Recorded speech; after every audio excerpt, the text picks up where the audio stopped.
Somewhere beyond the recesses of time and space, two podcasters are set adrift in a machine, picking up transmissions of movies that are forgotten but not gone.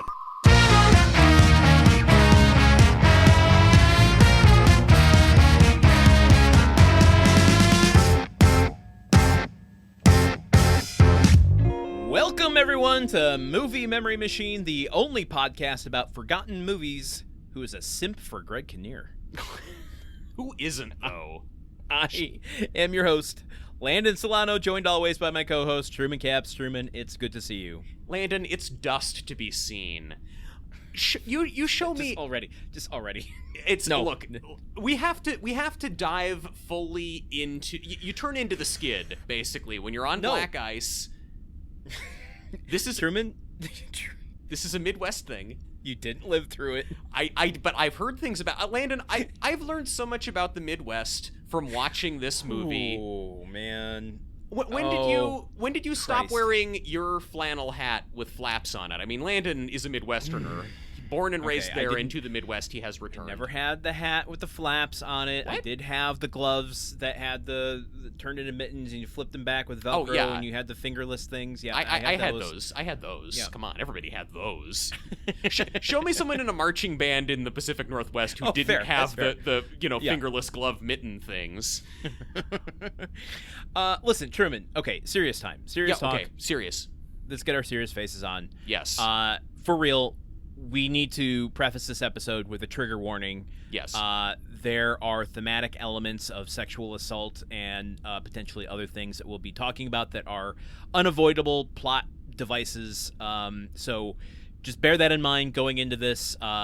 We will do our due diligence to, approach them with the, seriousness they need, but we will be talking about them. And I think that transitions me into starting this episode.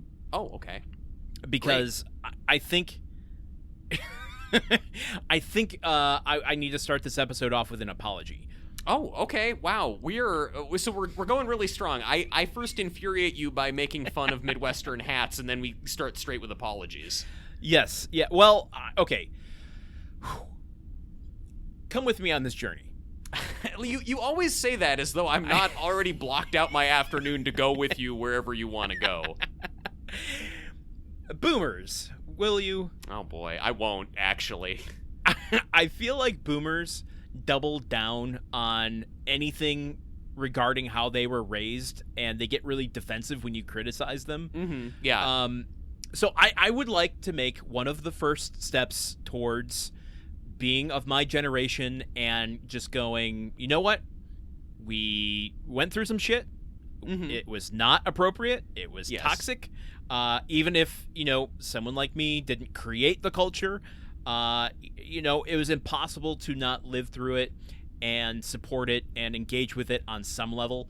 The late 90s and early 2000s were a disturbing time. Yes. I think that to give people, it would help if people had maybe a little context for what you're apologizing for. Having watched the film Loser... Just go watch Woodstock, the Woodstock 99 documentaries. Okay, this is actually great because I am, as everyone knows, I'm like 7 years younger than Landon, and I watched the Woodstock 99 documentary, and I was like, wow, man, all my friends who are like 7 years older than me listened to all those bands, and then I got together with a bunch of my friends shortly after watching the documentary and was like, oh man, did you guys see Woodstock 99? All those bands you really liked were in it, and they all just sighed heavily and stared into their beer.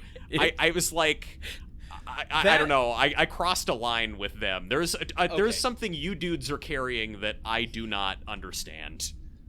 It's weird. I was, how old was I when this came out? I had just turned 18 when this movie came out. Mm-hmm.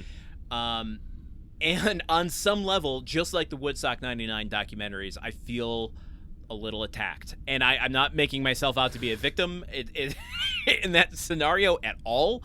But, like, the Woodstock 99 documentaries were the first time that I have had my culture, not just, like, the culture of 90s that I grew up in, but, like, things I actively crafted my persona on, my interests, my desires to go to Woodstock 99. That was a thing. Reflected back at me in a way that I'm like, oh, fuck. Yeah. I'm the problem. It's me. Yes. Like, it's not cool to sit and watch TV Land at 2 a.m. hoping that a Girls Gone Wild commercial comes on. That is gross. That sucks. I'm glad that guy went to jail. Oh, okay. It's not cool to be the lecherous pervy creep who made the Girls Gone Wild videos. Yeah. You sitting up late hoping a commercial for it comes on is not like that is not bad. I disagree. Okay. And I mean, because it's reflecting the culture of taking advantage of these people, these girls, you know, the people that are at there, like, to develop a not that this is stuck with me, but like to develop a fetish for someone obeying your commands and just the you know, hedonistic nature that you're eliciting out of someone for a transactional nature. I mean, try to look up a Girls Gone Wild commercial now and tell me that it doesn't make you feel like somewhat of an accomplice. Look, no, Landon, I watch a lot of like Mystery Science Theater episodes ripped straight from 90s TV. Sometimes one of those Girls Gone Wild commercials will pop up in the middle of it, and it's like that's gross. Even by the standards of the kinds of things that you see on the internet today, that feels like a special kind of gross. I think that this is interesting because, you know, you are reacting. The movie Loser displays a lot of kind of the worst of masculinity from the time that Landon and also I were coming of age and figuring out what being a man was. There's a difference between being 18 and being 11. No, Landon. Okay, actually, no. Yes, there is. There is a difference between being 18 and 11. I'm sorry. Let me make that very clear. The thing is, though, we both reacted strongly to different aspects of what's in here. I think you were reacting to the bro type culture that is displayed by the three antagonists in these movies in this movie who are awful frat boys. When I was like 17, 18, I spent a lot of time being really upset because I was such a nice guy, and that meant that I deserved a girlfriend. I'm being so nice. Last syndrome. Why don't I have a girlfriend? I'm being nice. I should get one. All the movies say I do. And this movie really, in a pretty gross way, makes the point that being nice is all you need to get a girlfriend. So we both got triggered by different stuff here. I got triggered by that as well. So I'm taking the candle from both ends here, and I don't mean that in the way that the roommates would mean that from this movie. This is the only way to really get into it is to describe it and articulate it is to get into the nitty-gritty of this movie. It's just an assault on the emotions, your existence, everything. I really got sent by this movie. Folks, I hope you're excited for what will surely be a really fun episode where neither of us talks about stuff that we should probably be talking to our therapists about. Listen, this is a pop culture podcast to a degree, and I think it's important to not just have rosy glasses for the past. And, you know, this movie is a prime example of why I have no nostalgia for the years that I graduated and went to college. This is what it was like. You had to live in a vet? I'm going to give you a little gift here. I'm going to talk about Reagan for a second. Oh, hey, fun. Okay, another reason to be mad. Just like and maybe this is the part I have to go to therapy about, is like, just like I look back at my childhood and how Reagan peeled back the protections of advertising directly to children, and I look now at stuff like G.I. Joe or He-Man, these things that were designed as toys, then with, you know, the content in mind after them. G.I. Joe in particular, I just felt like I was taken advantage of as a child. In that context. That it just gives me a very cynical way of looking back on it. When I get to the high school years and I look back, I'm like, man, the culture was really telling me shit that was not okay. Yeah. And most importantly, I was not given the tools through pop culture to recognize that the shitty stuff in this movie is not to be aspiring to. Yes, yeah. And I think that one way to look at this and to look at this movie and to react to it is like, well, I'm glad that now, for all of the problems that our current society has, I'm glad that at least the pop culture that's going out there today is not putting these messages out there. I'm glad that kids today are not getting this. I'm glad that the new generations are like, even a bad teen romantic comedy today is not going to be well, I mean, no, but they do, they're on streaming or whatever. Like, it's still just gonna be more thoughtful about stuff than this movie is. So I don't know, for yeah, I can't wait to get into that. Because I am curious.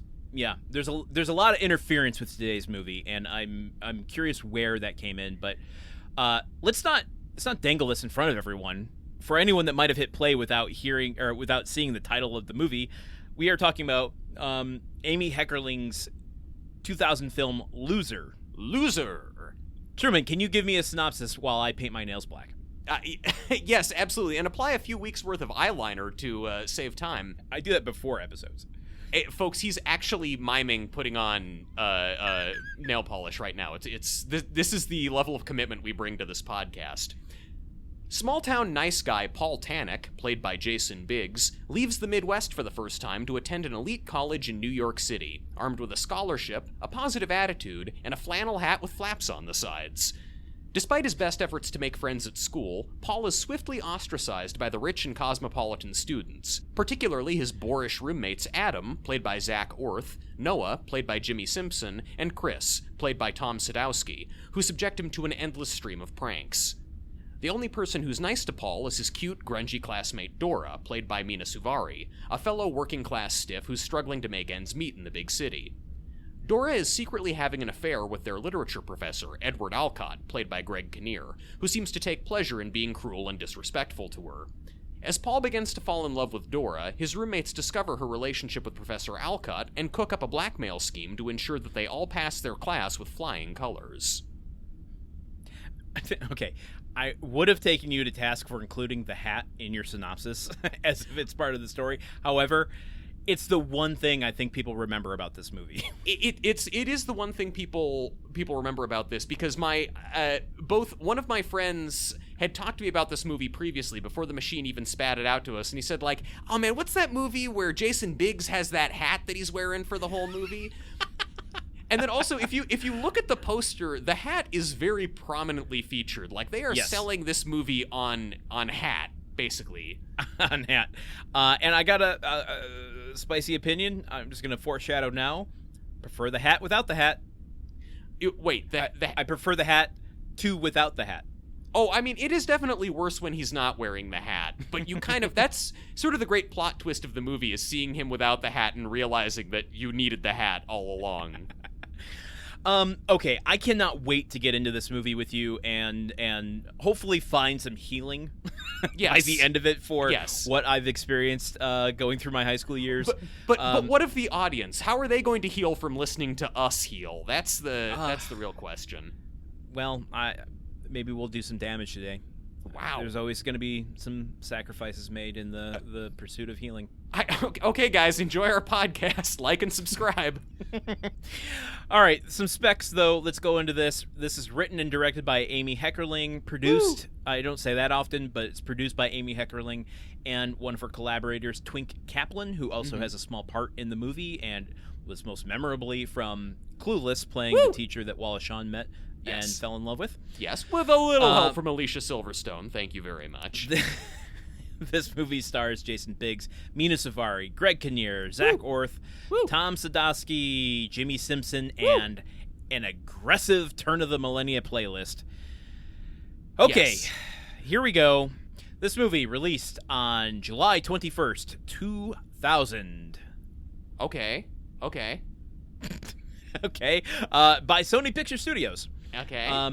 Do you want to guess how many theaters this hit? Before you answer it with a number, do you feel like this is a limited release movie that was intended to grow, or do you feel like they're like, nope, get it out to as many as possible? Remind me the release date. I know you just said it and I reacted to it. It's August. July 21st. July 21st. 2000. I think this is... actually, no. They tried to put this in as many theaters as possible. Because Smart. They've got a bunch of American Pie folk in it, and they specifically chopped this movie up to make it a PG-13 release, so they wanted to get that crowd. Yes, so you're saying they suddenly found out that they had two huge stars on their hands, and then maybe tinkered with the movie in order to appeal to a wider audience? Interesting. I don't know if we've experienced that before. It's Mike Myers standing outside the editing room telling the movie, like, not with all that profanity, not with that nudity. You can't get in with that nudity. Oh. How many theaters do you think it was released into? I don't know, 2,100? Close. 2016. 2016. Wow, a cursed number of theaters and a cursed year. Okay. Now, what I really want to know, Landon, is how at number 4 did this movie debut? Not at all. Not at all. In fact, doubly not at all. It debuted at number 8. Multiples of 4. Multiples of 4. It's still not our least. Simone came in at number 9. Oof. But debuting at number 8 is never good. Have I mentioned before how ironic it is that the movie about the computer lady who becomes a global superstar who everybody loves is our worst performing movie? Like, in real life, nobody wanted to see the computer lady. Yeah. Well, we're hoping more people do. We both sent that movie back to modern memory. So I mean, look, give the computer lady a second chance, guys. All right, here's what it was up against in the weekend of July 21st, 2000. Coming in at number 1 in its first week, the Harrison Ford, Michelle Pfeiffer thriller What Lies Beneath. Oh, okay. Oh. Okay, that's kind of like a supernaturally horror-y a little bit thing. Yeah, kind of. Okay, yeah. In its second week is the movie that we are still feeling the effects from, Bryan Singer's X-Men. Oh boy. Speaking of men behaving poorly, okay. Oh god. Okay, also new this week is Pokemon 2000. I do not remember that, but okay, good for the Pokemon doing so well. Okay, are you ready for just an onslaught of turn of the millennium movies here? Yeah. This is kind of the precursor to all of the heavily forgotten 2002 films. Yes. Yeah. In its third week, Scary Movie. Oh boy. In its fourth week, The Perfect Storm. Oh man. Yeah, I remember that in one. In its sixth week, coming in at number 6, The Kid. Bruce Willis is the kid. Bruce Willis is the kid. So is Spencer Breslin. That trailer turned heavily on a CGI biplane, and I remember as a child being like, "What does a biplane have to do with it? What kid flies a biplane? Is he Snoopy?" Oh, coming in at number 7 in its 5th week is Mel Gibson's The Patriot. Man, for the dads. Then, as we said, Loser in its first week comes in at number 8. For nobody. For nobody at all. For just to round it out, since we're already there, in its 7th week, coming in at number 9 is Mel Gibson's Chicken Run. Wow. More speaking of men we don't love anymore. And then finally rounding out the top 10 box office of July 21st, 2000, Jim Carrey and Renee Zellweger star in its 8th week in theaters. Myself. Irene? What is it? Me, myself, and Irene. Me, myself, and Irene. Ding, ding, ding, ding, ding, ding. I don't know. I mean, you said Jim Carrey and Renee Zellweger. I mean, I don't think it's that big of a reach to guess. I don't think I earned the ding, ding, ding noises is all I'm saying. Don't cheapen them. Okay, some last specs about Loser. This movie stayed in theaters for 13 weeks and dropped out of the top 10 in its second week. Not surprising, coming in at number 8. Had a $20 million budget. And it made just under $15.4 million domestically. Yes. It brought in 2.7 internationally, and that brings it to just over 18.2 million total. Yeah. So it lost a couple $1 million. It not including marketing money, which when you factor that in, it lost a lot of money. Yes. Yeah, I mean, this is basically Amy Heckerling's last wide release movie. There have been a couple since then that kind of got tied up in development issues. She's done some TV, but by and large, this was the end. Yes. Her Paul Rudd movie really got a bad shrift. It was a weird French distributor or something who was not on the fraud. Up and up. Yeah. There's all kinds of stuff. Although I will stand by the movie Vamps, which she did with Alicia Silverstone after this. Yeah. It's not really good, but what she does and her personality that she infuses into having zero budget and it being a vampire comedy. Yeah. It's still got its charm. Yeah. So it succeeds on the Heckerling of it all. But we're not talking about Vamps today. We're talking about Loser. Truman, okay, we're gonna start it. We're gonna jump right in. Hoo boy. Was this on your radar when it came out? No. What was your awareness of this? Have you seen it before? No, none. Do you wish you could turn back the hands of time? I am not happier for having watched it. I'm even less happy for having watched it twice, and for having paid for it twice.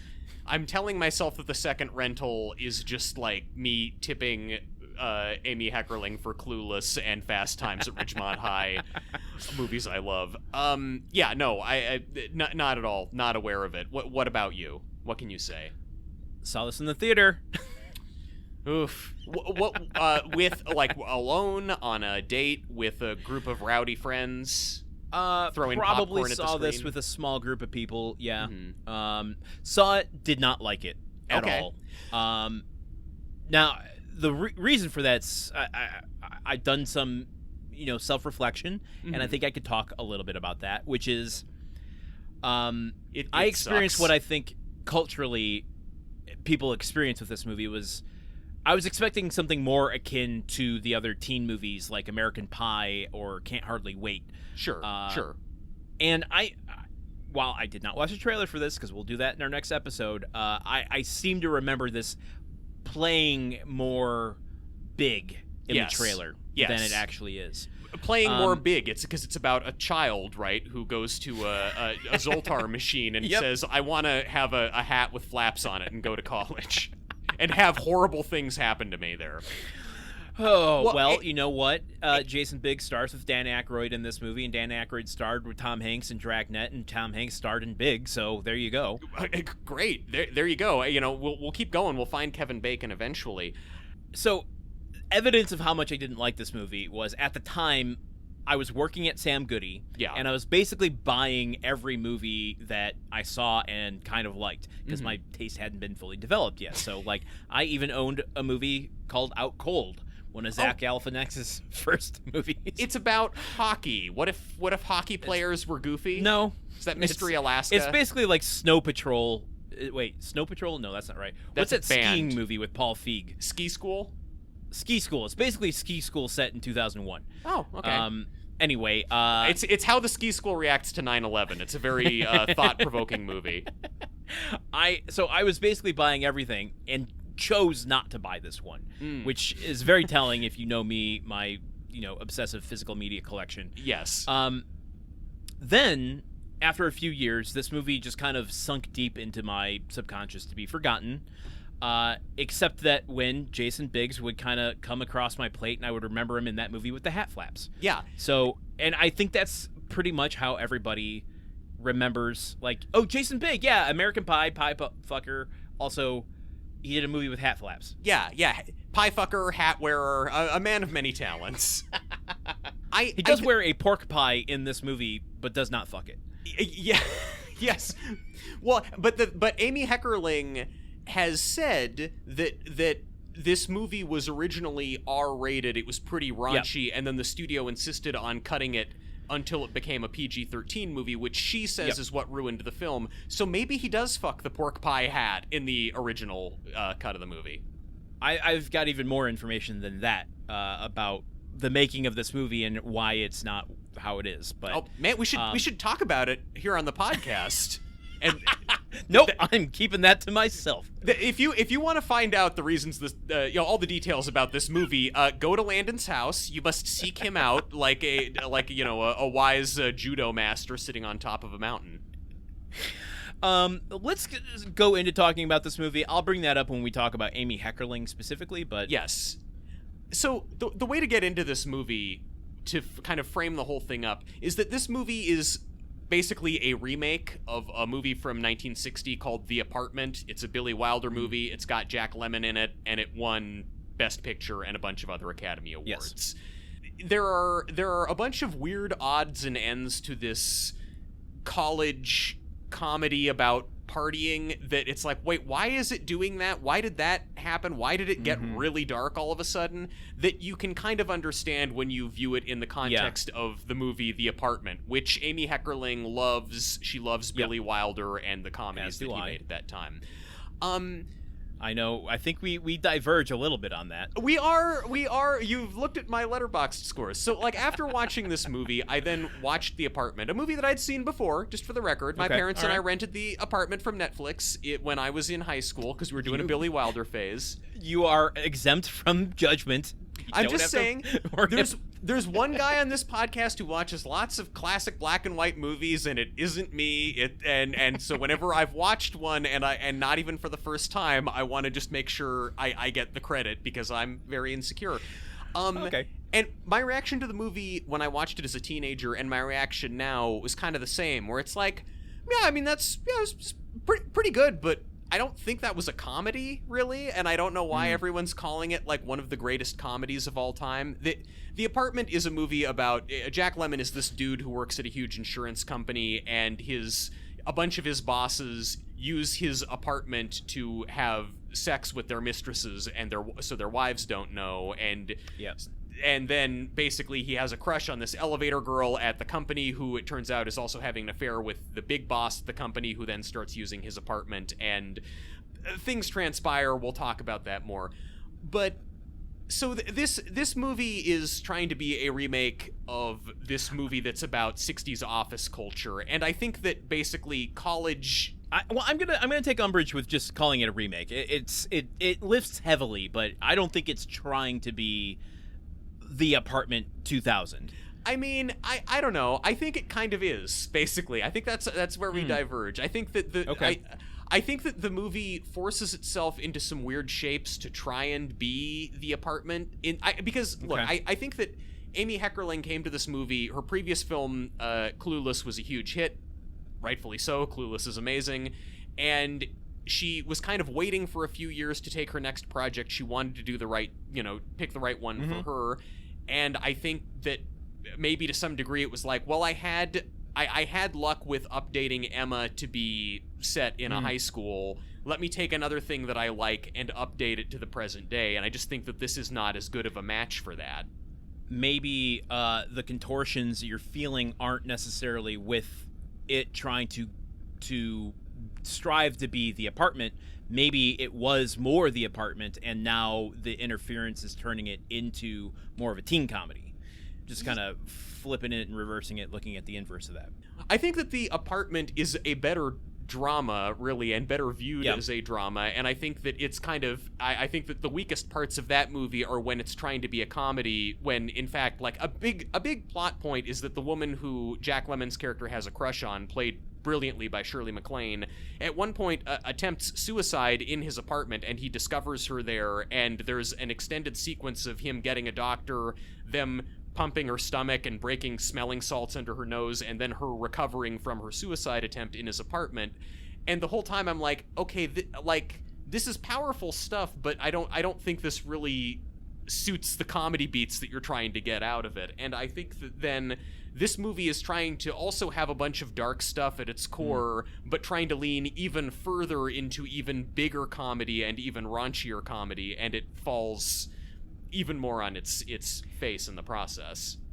Interesting. I am not looking to be argumentative here, but I think The Apartment, it's labeled as a comedy. I think people try to view it as a comedy. I think the text of it itself isn't playing those dark things as comedic beats. Yeah. I think it is demonstrating that you can have levity and comedic, elements to the characters, to the situations, and sure, have it lead to a more complex story. Yeah.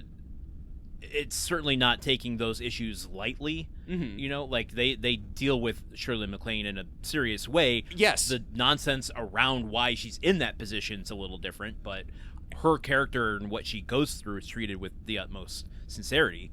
And I fully agree with that. I think Shirley MacLaine in The Apartment is the best part of that movie. I think she should have won an Academy Award for that performance. I am vastly more interested in Shirley MacLaine's character, who recognizes that she's caught in a series of dead-end relationships with married men and is trying to break out of it, but it cannot do it, and also keeps being lured back in by this awful man who she's with, and is struggling with that. I think that is a really fascinating, character. That's a really fascinating portrayal that I enjoyed, and I think that in this movie, similarly, I think that Mena Suvari's character, I think she's the most interesting character in Loser, but this movie does not give her the space to breathe, does not give her the introspection or the depth that the character in The Apartment does. So she really winds up being kind of just this avatar who a bunch of guys want for various reasons, who also has a bunch of horrible things happen to her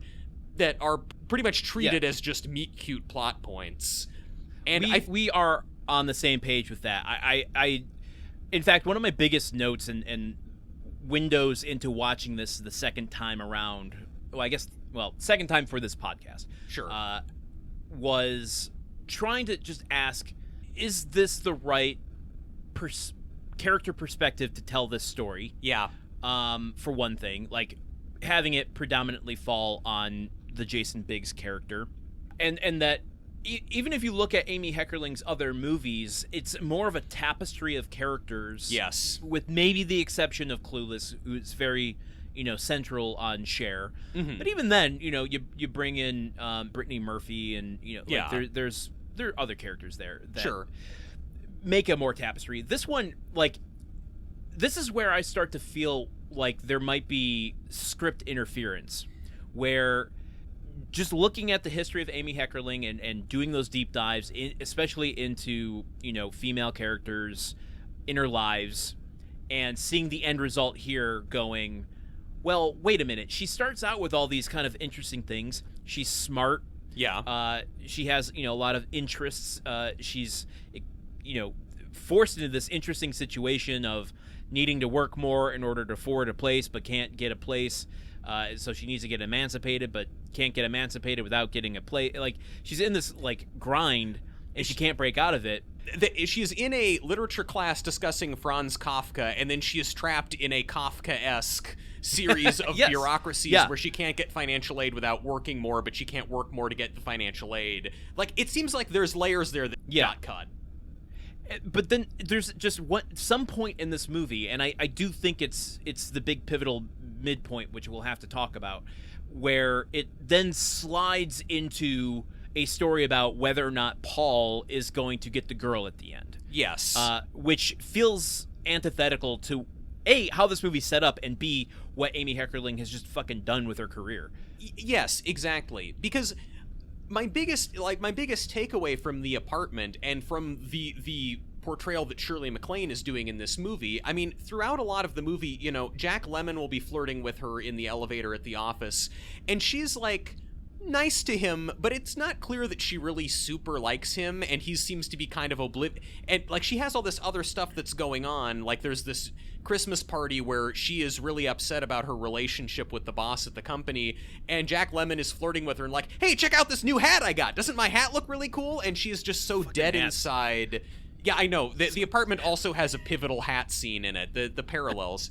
But Shirley MacLaine's character in The Apartment is so, she's so dead behind the eyes. She is so very clearly dealing with a bunch of, really horrible stuff, and she's surrounded by these idiot men who just are so oblivious to what's going on. And I think there's a way of there's a version of The Apartment where it's just we're focusing on this woman trying to like get her life sorted out, and she's surrounded by all these different guys who are like just don't get it and don't see her for what she truly is. And there's a version of this that focuses on that character's inner life, and I'd like to believe that this movie was trying to do that, and and maybe part of focusing on the inner life included scenes that the studio made them cut because that was not enough of a teen movie good time. Teen movie good time. That's the alternate title for American Pie.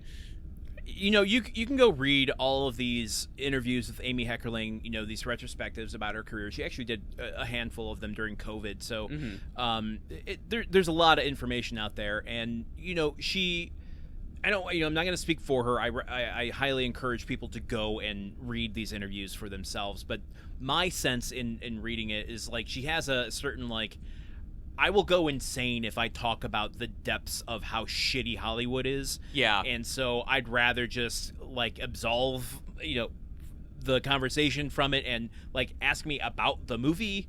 Clueless, you know, Fast Times, I'm happy to talk about them, but, like, you want to talk about Loser. One of the notes that I had was that one of the few quotes I saw her talking about Loser was, if you had seen my initial concept for it, who I wanted cast in it, and who I ended up with, and that's not to disparage Jason Biggs or Mena Suvari. That's Jason Biggs wearing a mustache trying to get into a nightclub. Some nightclub that won't let movie star Jason Biggs in, but it will only let in an anonymous nobody. It's a very special, shitty nightclub. It sounds like a scene out of a Judd Apatow movie. Yeah.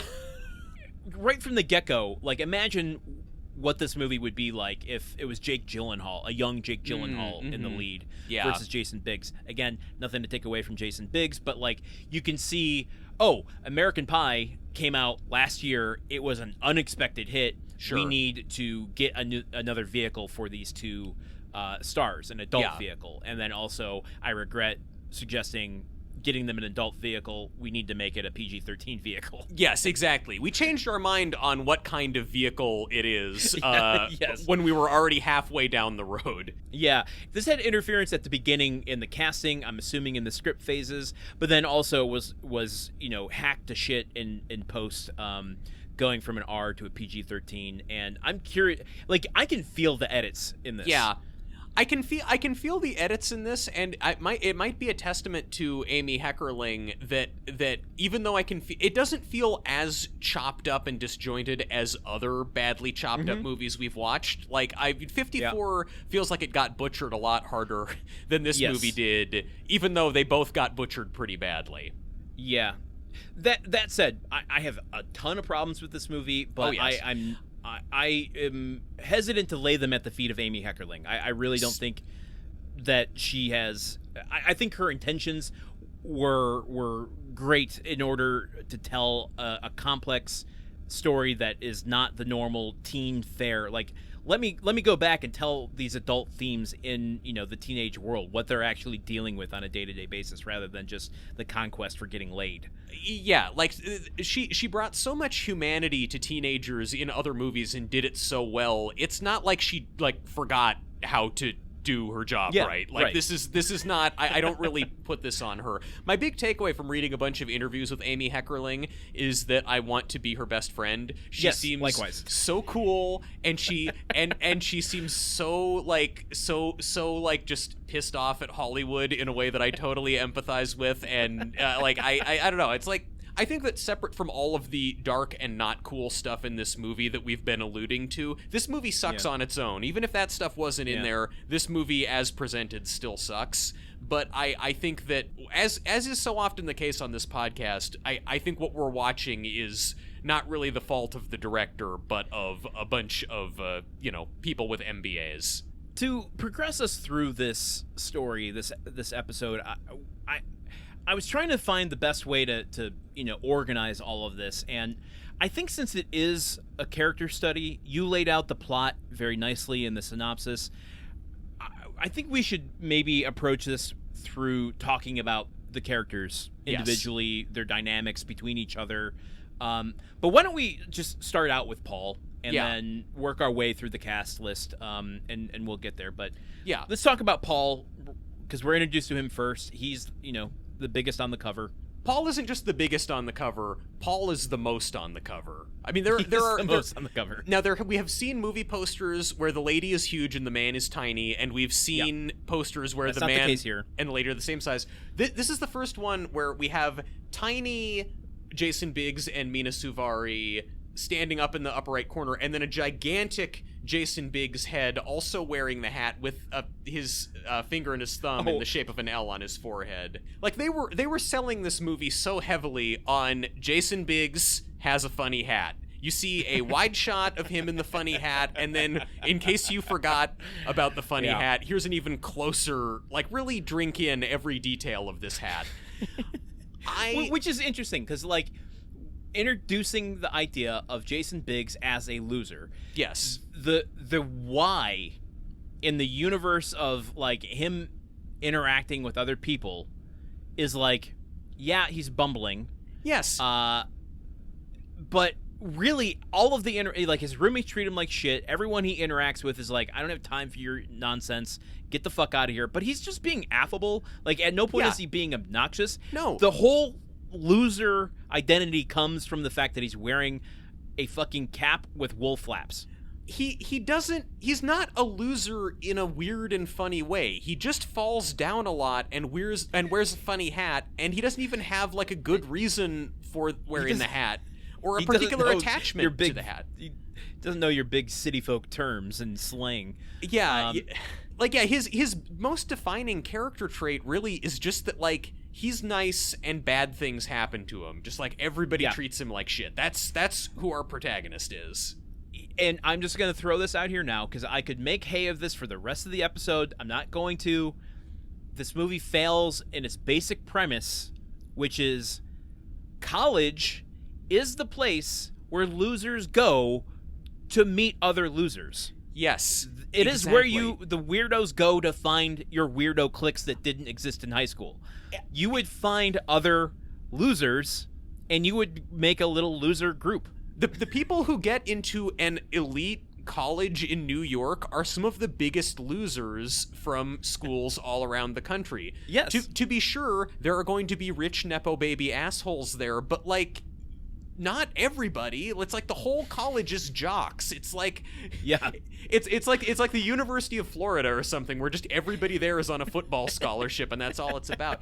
Like, so much of this movie feels like it almost would have made more sense if it were at a, like, elite private high school sort of thing, because these social dynamics are all way more high schooly than collegey. Like, bullying doesn't really happen like this in college. Well, okay, there's lots of bullying in college, but I feel like the most visible form of it takes place as part of fraternity initiation rites. It's just, I don't know, maybe I just went to the nicest college in the world, Landon. Maybe the University of Oregon is where all the chill people go. It certainly didn't feel that way for me, but there's nothing, like, really quirky and funny about Jason Biggs.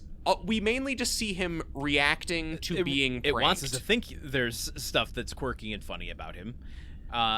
Okay, I gotta be honest, just right out the gate, the hard lean into his slapstick shtick was unnecessary, unfunny, just, like, walking through a group of kids and, like, his backpack gets caught on someone's dread. He's trying to bring a box into a room, and, like, the box hits the door frame and it goes scattering everywhere. Like, it's just he's unnecessary. Tripping on stuff constantly. It's just unnecessary.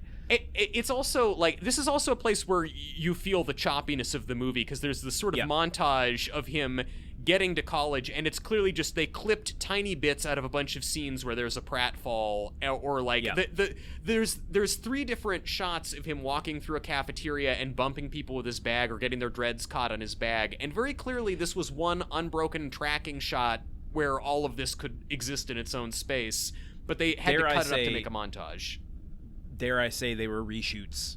Oh, almost as wait. There couldn't possibly be reshoots unless, say, a character's haircut completely changes for a pivotal scene. I have theories about the final scene and his hair. It's okay. Listen, I think people, our listeners, need to have this mental image while listening to our conversation about this. We need to talk about the hair now. Okay, hair today, gone tomorrow.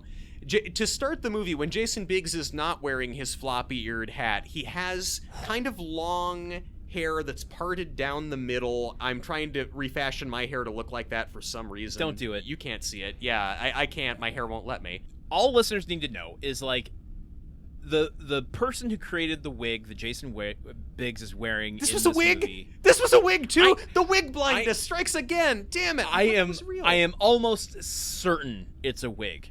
I could be wrong, but I'm almost certain that it is. But maybe I'm not wig blind. Maybe you're wig hallucinating. Maybe you see wigs where there are none. Maybe this is I'm not the mystery problem.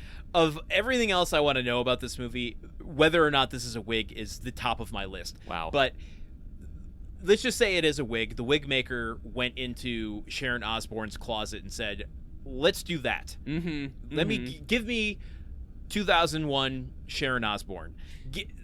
The wig maker went in and said, "Okay, I've got this list of anime. Pick out a hairstyle."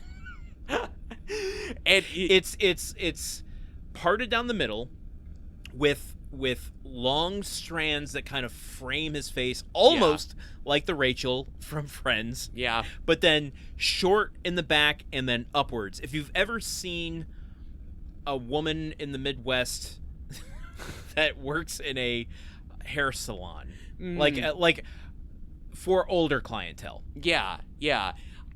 I mean, look, maybe they knew that they were going to be competing with the Pokemon 2000 movie, and it's like, we need to give him an anime-type hairstyle. Kids walk into the wrong movie, and they won't even realize it's not the Pokemon movie, and they'll forget that there's no Pikachu or anything. This haircut was borderline offensive to me. Yeah, in a movie hurt my eyes. In a movie where there's a lot of things competing to offend you, it really says something about this haircut that it could stand out from the crowd. I don't know how you can write a dramatic scene and have Jason Biggs deliver it to me wearing that hair. It doesn't compute on a fundamental level. It's one of those things. There's a couple different things in this movie that are just plot points that you're supposed to take for granted, but they are kind of so confusing that they grow, and then that's all that you're thinking about, and you can't pay attention to the movie. Here's a question. We don't see him without... Wait a minute. We do see him without the hat at the beginning of the movie. Does he have this haircut when he's up north? Yeah, he does. Like, this is a northern haircut. He comes to college with this hair. Yeah, no, he can. Yeah, this is Midwest hair that he brings to the occasion. Sake. I'm so okay. We need to move on from the hair. I can stay on this for hours. I think that basically Jason Biggs, yes, he is nice. He falls down a lot, but he is our lens for most of the movie. We naturally feel sympathy for him because he is constantly having bad things happen to him. He's constantly being victimized by his three roommates who are basically pro wrestling heels in terms of how cartoonishly evil they are. And he just like, oh no, you put a condom on my toothbrush. Oh no, there's a hole in your waterbed and it's spraying all over my stuff on the lower bunk and you're not even gonna help and I just have to run around and freak out about it. All of this is just forming our impression of the character, and it's wild because there's this moment late in the movie where he's talking to Mena Suvari and he mentions like, oh yeah, well I had a girlfriend in high school but she dumped me over the summer because she lost a lot of weight and she wanted to date more guys. And it's just like, oh, okay, well that probably would have been a thing to know about you earlier on that might have kind of given context to your interactions with this new girl or helping to figure out your motivations or things like that. But so it... Hey, Truman. Yeah. Truman. Landon. Truman. What? He literally saves a cat in this movie.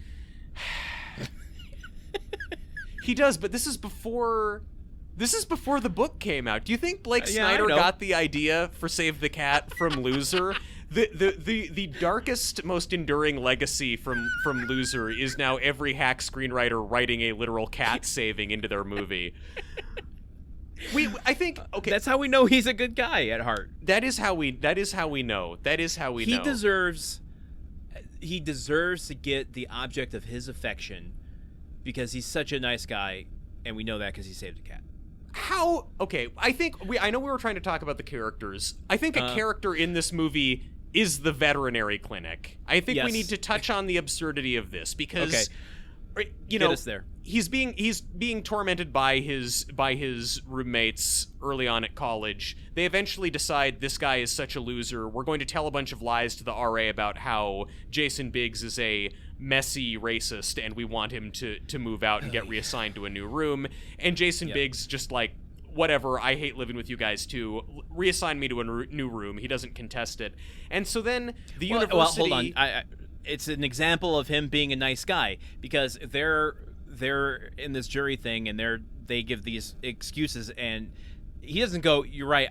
He doesn't say, I hate living with you too. He says, you're right. I am a racist. I love saying racist things, and I can't figure out your indoor plumbing. I guess, I would rather just live alone if they can't deal with it. He takes that on because he's such a nice guy.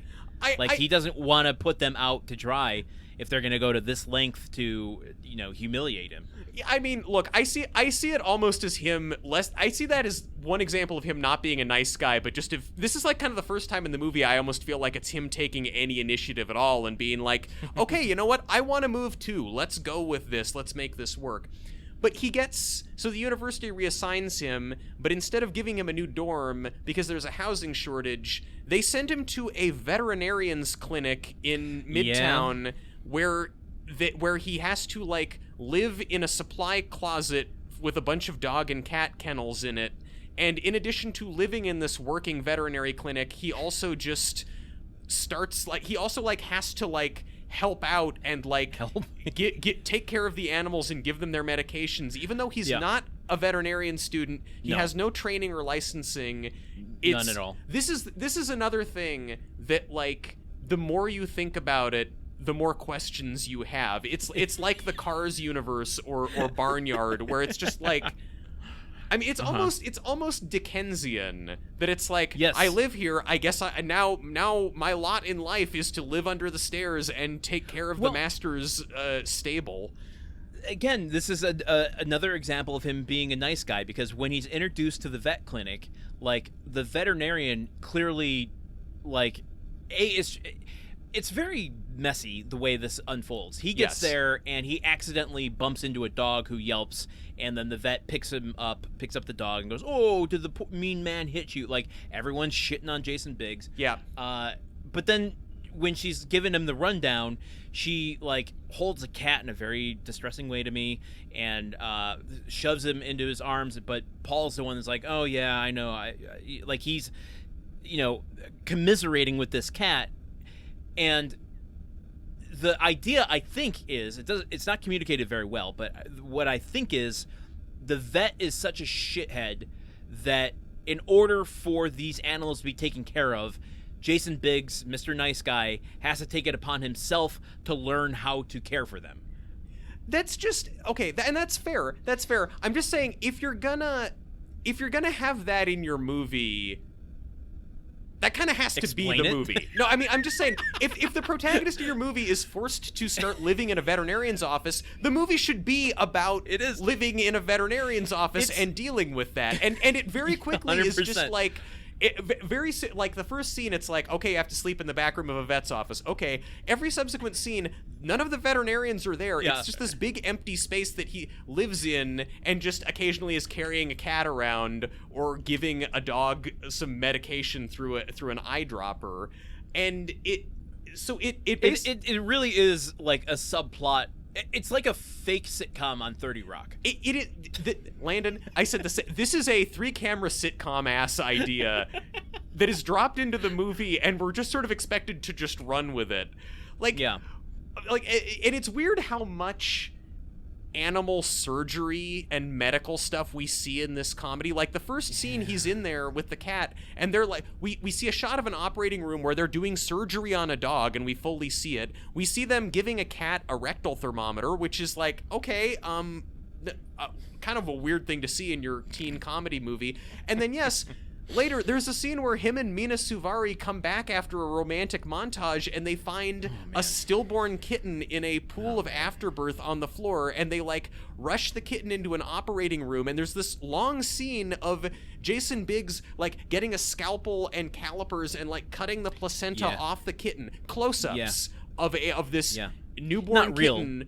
Not real. I mean, yeah, it's I may be wig blind, but I am not fake newborn kitten in movies blind. Okay, but like him like making an incision and peeling this mucousy membrane off the kitten and then resuscitating it. And it's like, where did he learn this? He's been learning Kafka. Yeah. He's been taking an English 101 class. It's that unpublished Kafka novel where he wakes up in the morning and he's a newborn kitten, and it's like, well, what's and he's trapped in mucus and he can't get out. Yeah, exactly. And look, this is the thing. The movie The Apartment turns on the premise of this guy has a private space in the middle of the city that all of these other guys who have higher status than him want to use.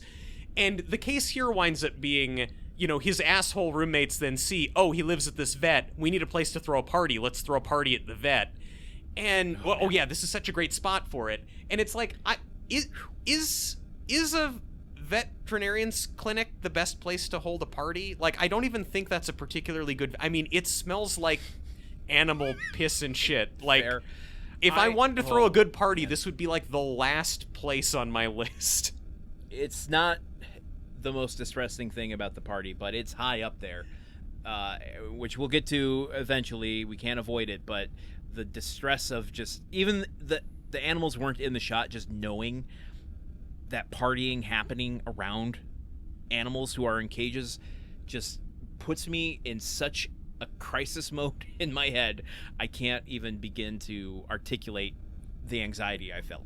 I mean, also, there's a scene when Mena Suvari is living with him at the vet where, like, she goes over to, there's this cat in a cage, and she's like, oh, she's pregnant and she's gonna have her babies, but she hates living in the cage. We have to let her out. And Jason Biggs is like, well, no, the cat's in the cage for a reason. We should probably keep the cat in the cage. She's like, no, please. She wants to find a better place to give birth. Okay, sure. They open the cage and let the cat out. And it's like, whoa, hold on. Like, and then as a result, yes, they come back from their cute night out, and there's random kittens all over the floor because they, like, this is not, you're not helping the animals. The medical professionals need the cat to be in the cage so they can, like, help it give birth there. I don't know. Give me the movie where this veterinary clinic gets sued harder than any organization has ever been sued. All right. We have gone down a tangent here. I'm gonna swing us back on track as much as I can. Yes. Let's actually use that to start talking about Dora. Yes. And maybe their relationship. Dora, who is Mena Suvari's character, just to clarify. Yeah.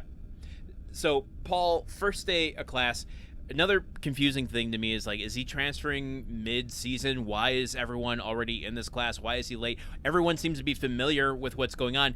Greg Kinnear, the teacher, is asking them if they've done the reading. Yeah. And it seems to be Jason Biggs' first day in class. It's very bizarre to me. I didn't catch that. Yeah, that's interesting.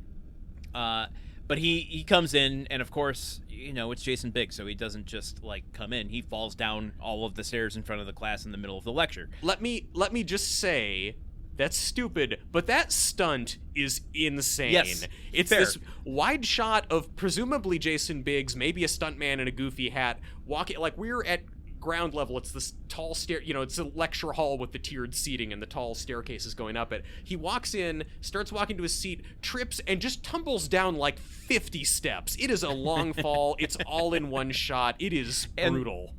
Stunt people say that the scariest stunts of all are falling down the stairs because it's so unpredictable. It's hard to protect yourself. Do you think that they wrote the stupid hat into the movie because it's like, we just need a reason for the stunt person to be able to wear protective headgear in this very crucial pratfall early in the film? Anyway, he falls and finds a seat next to Mena Suvari, Dora, and she's like, "Oh my God!" He's like, "I'm fine, I'm fine." She's like, "You need some ice on your knee," and she places her Starbucks lemonade on his heavily corduroyed knee. Yeah, which you're not as someone who used to wear corduroy. I grew up in the late 90s. Ooh, expert opinions, insights. You are not feeling the effects of that. Cold condensation making its way to your knee. I mean, maybe if she keeps it there for like 30 minutes, like by the end of class, he might start to feel a little coolness and dampness on his knee. It's love at first sight. That simple act of kindness on her part is like all he needs to go, well, she's the one for me for the rest of my life. Yeah. I'm going to take careful inventory of all of the stickers on her notebook and see which bands are on there and start Everclear brainstorming. Everclear. Yeah, I know it's Everclear. I want 6 Everclear stickers. Oh, okay. I'm sorry. I didn't realize that all the other stickers were Everclear too. Okay, I guess I thought that he just saw a single Everclear sticker on her notebook and was like, there's at least 2. Okay, at least 2. Okay, well then I too would go out of my way to just buy 2 tickets to an Everclear concert on spec, assuming that she's going to be free that night.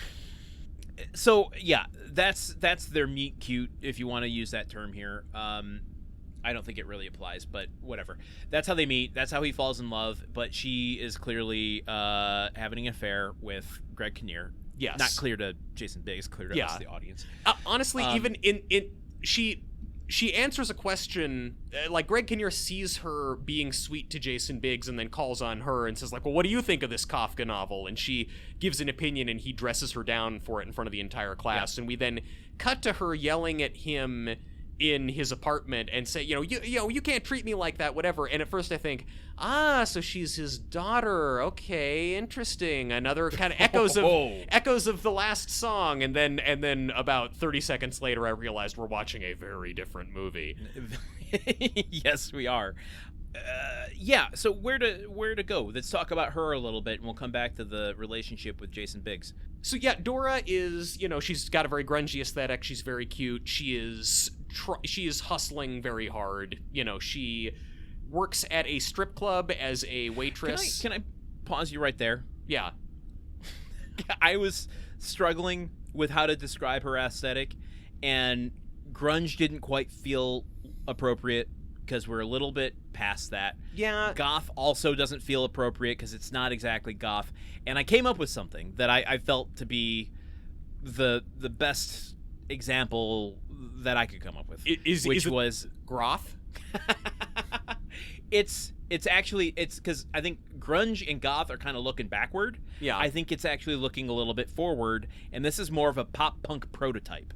So this is like, in a few years, it's going to slowly ease its way into like an Avril Lavigne. It's going to ease itself into like lots of beaded glow-in-the-dark bracelets and, bald pigtails and baggy pants with, tank tops. Yeah, kind of a proto skater girl look. A skater girl without the board. Yes, exactly.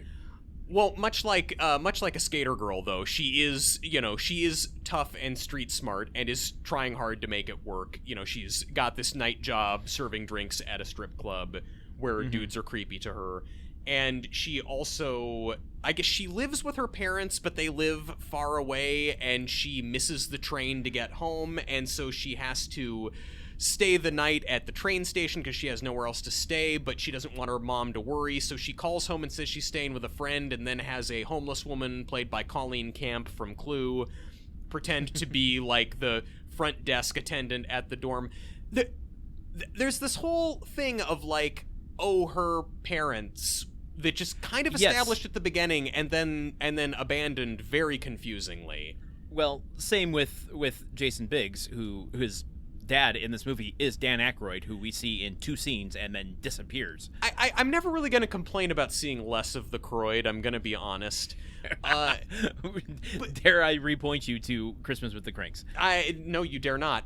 But the thing though is that, like, Jason Biggs' relationship with his family, it's like, yeah, okay, his parents love him and give him Midwestern values.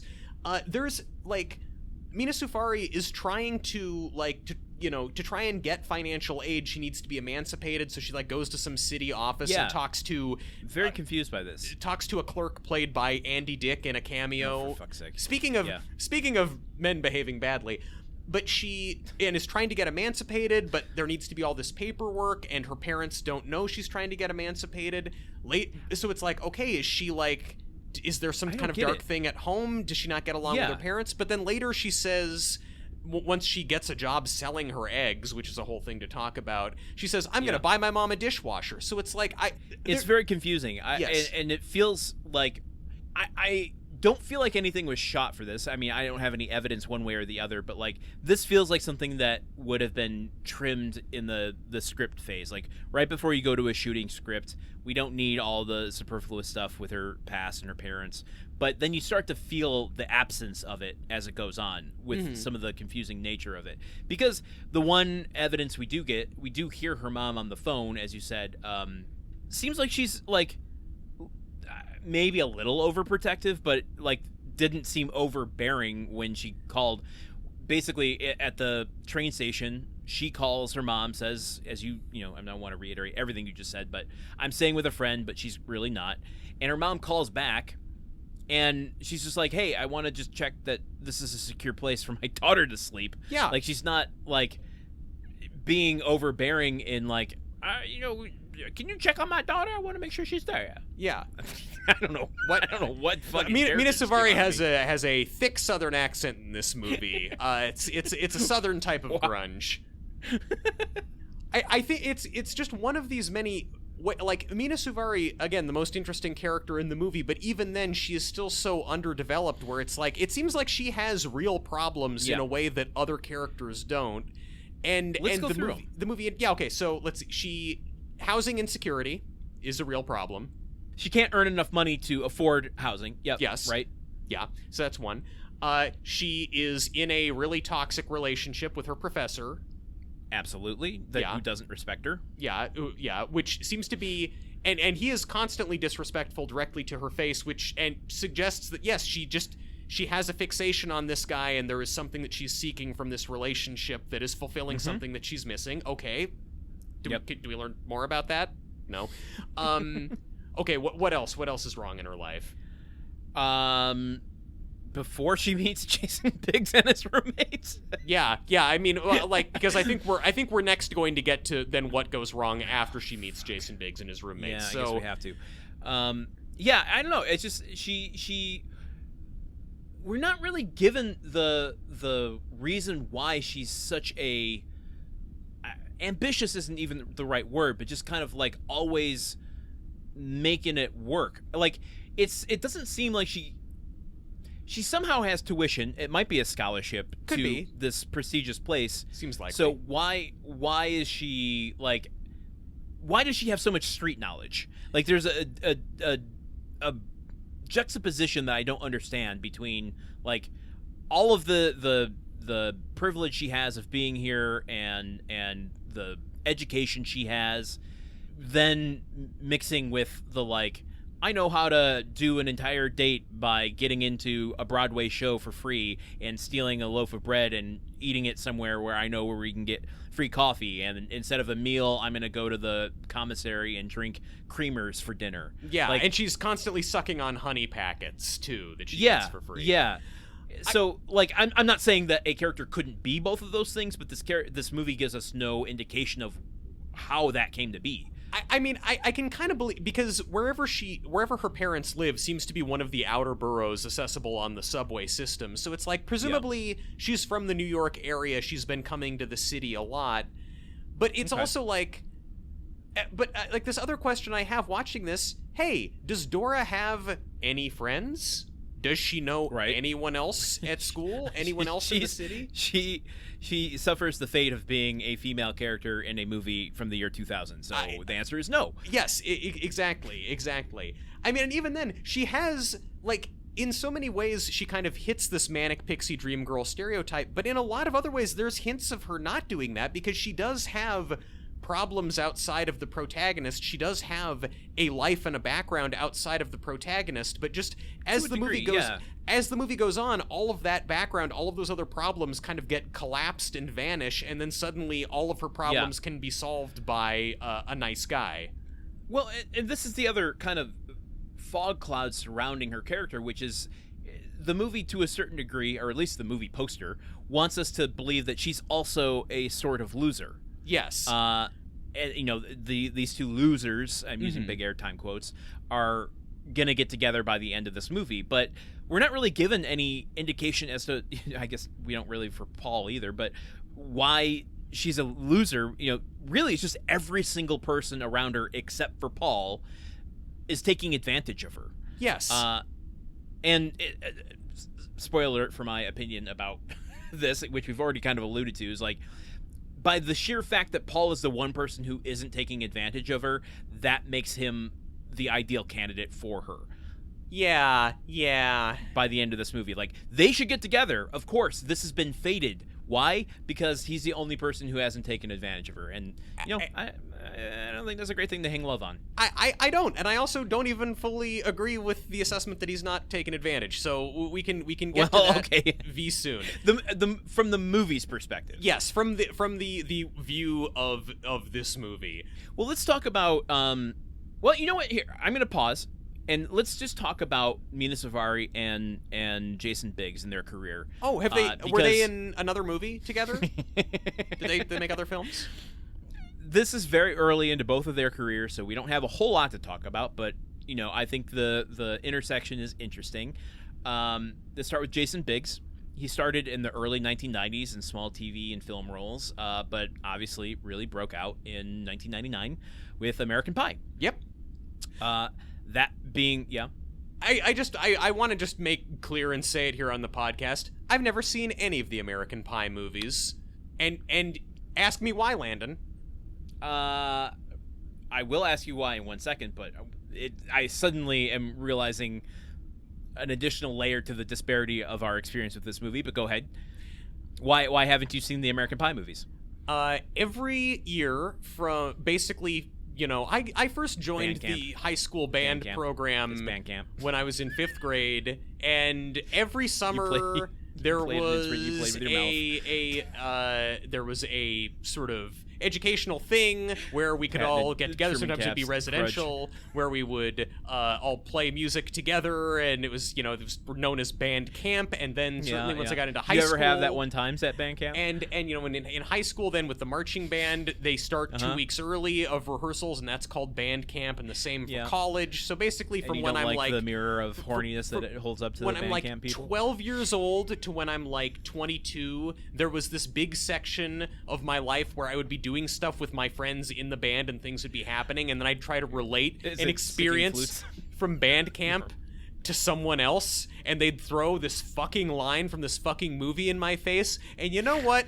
Up until I got to college, the people in my band were not that horny. They were mostly Mormons. They did I had to go online. I had to go on Wikipedia, and only like relatively recently did I realize, oh, she like masturbates with a flute in that movie. And with my knowledge of the flute, honestly, I don't think that's a good thing to masturbate with. I think that's sending the wrong message.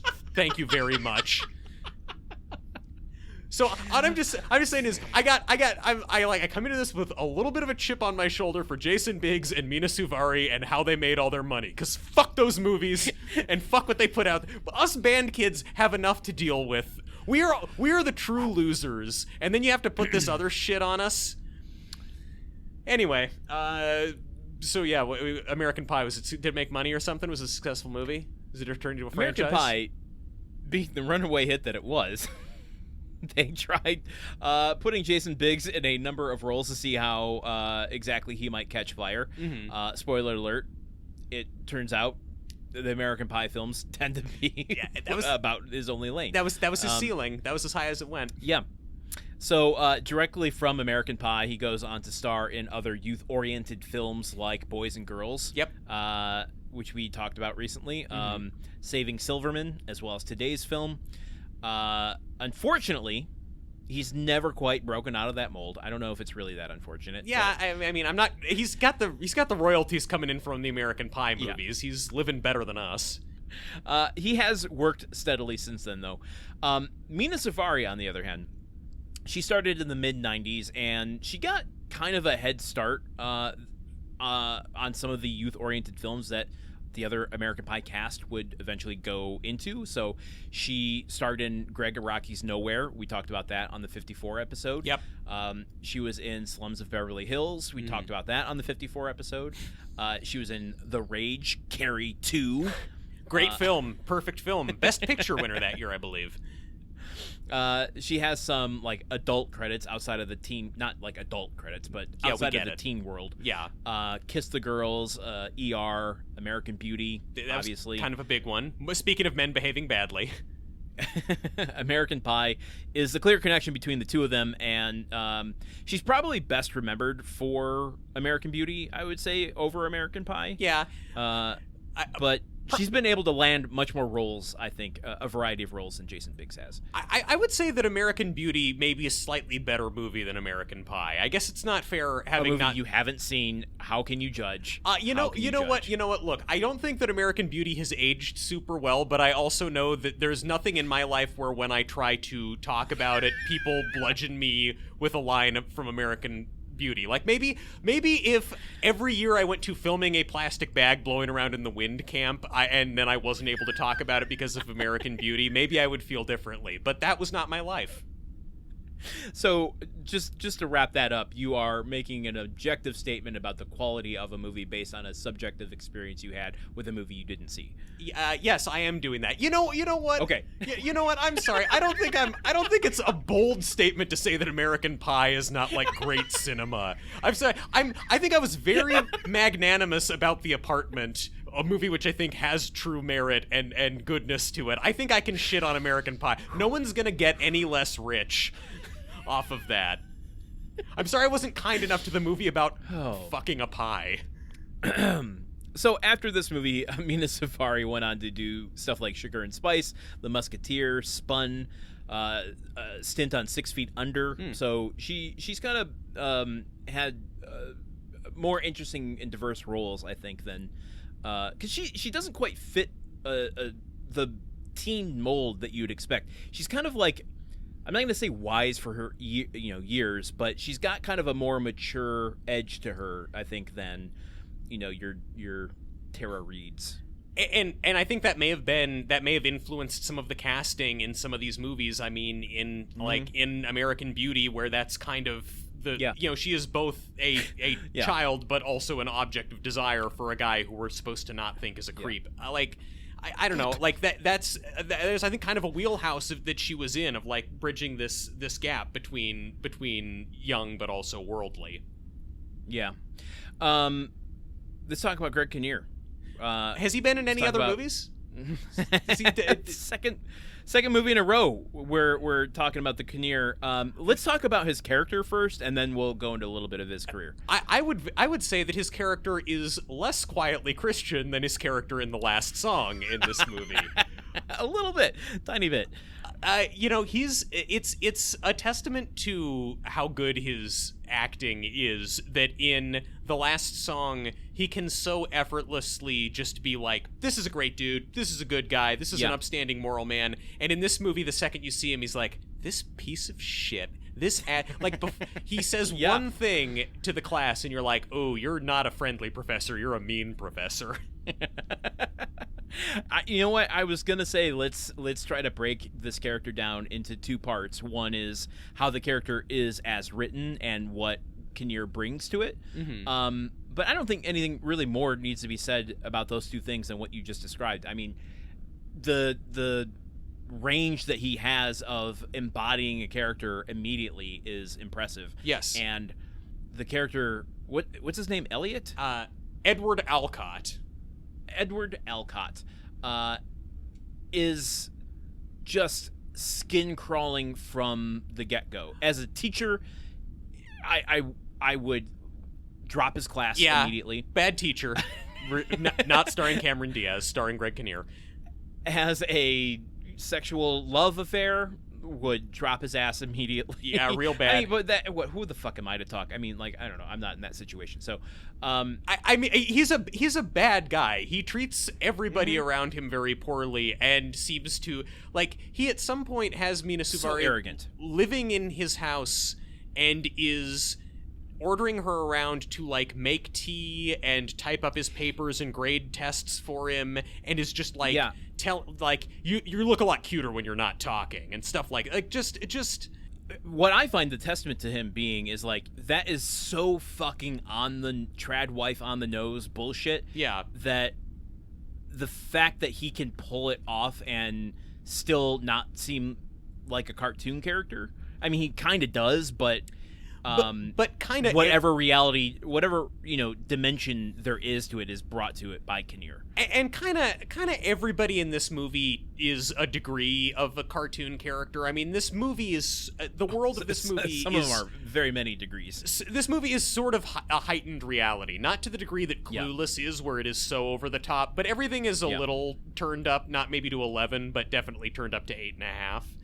I would almost say this is the mirror image of Clueless, in that while the style and the comedy of Clueless is cartoonish, the reality, the emotional beats are so real, whereas this, it's kind of the opposite. Mm-hmm. The emotional beats don't feel like they're given the dimension they're needed. Yeah. And the characters are cartoony. The characters in this are kind of everything that Clueless was breaking away from, and everything that Fast Times was breaking away from. These are the one-dimensional teens that Amy Heckerling was rescuing us from with her other movies. So they're having this affair, and right from the get-go, we see... I mean, it's almost a mission statement.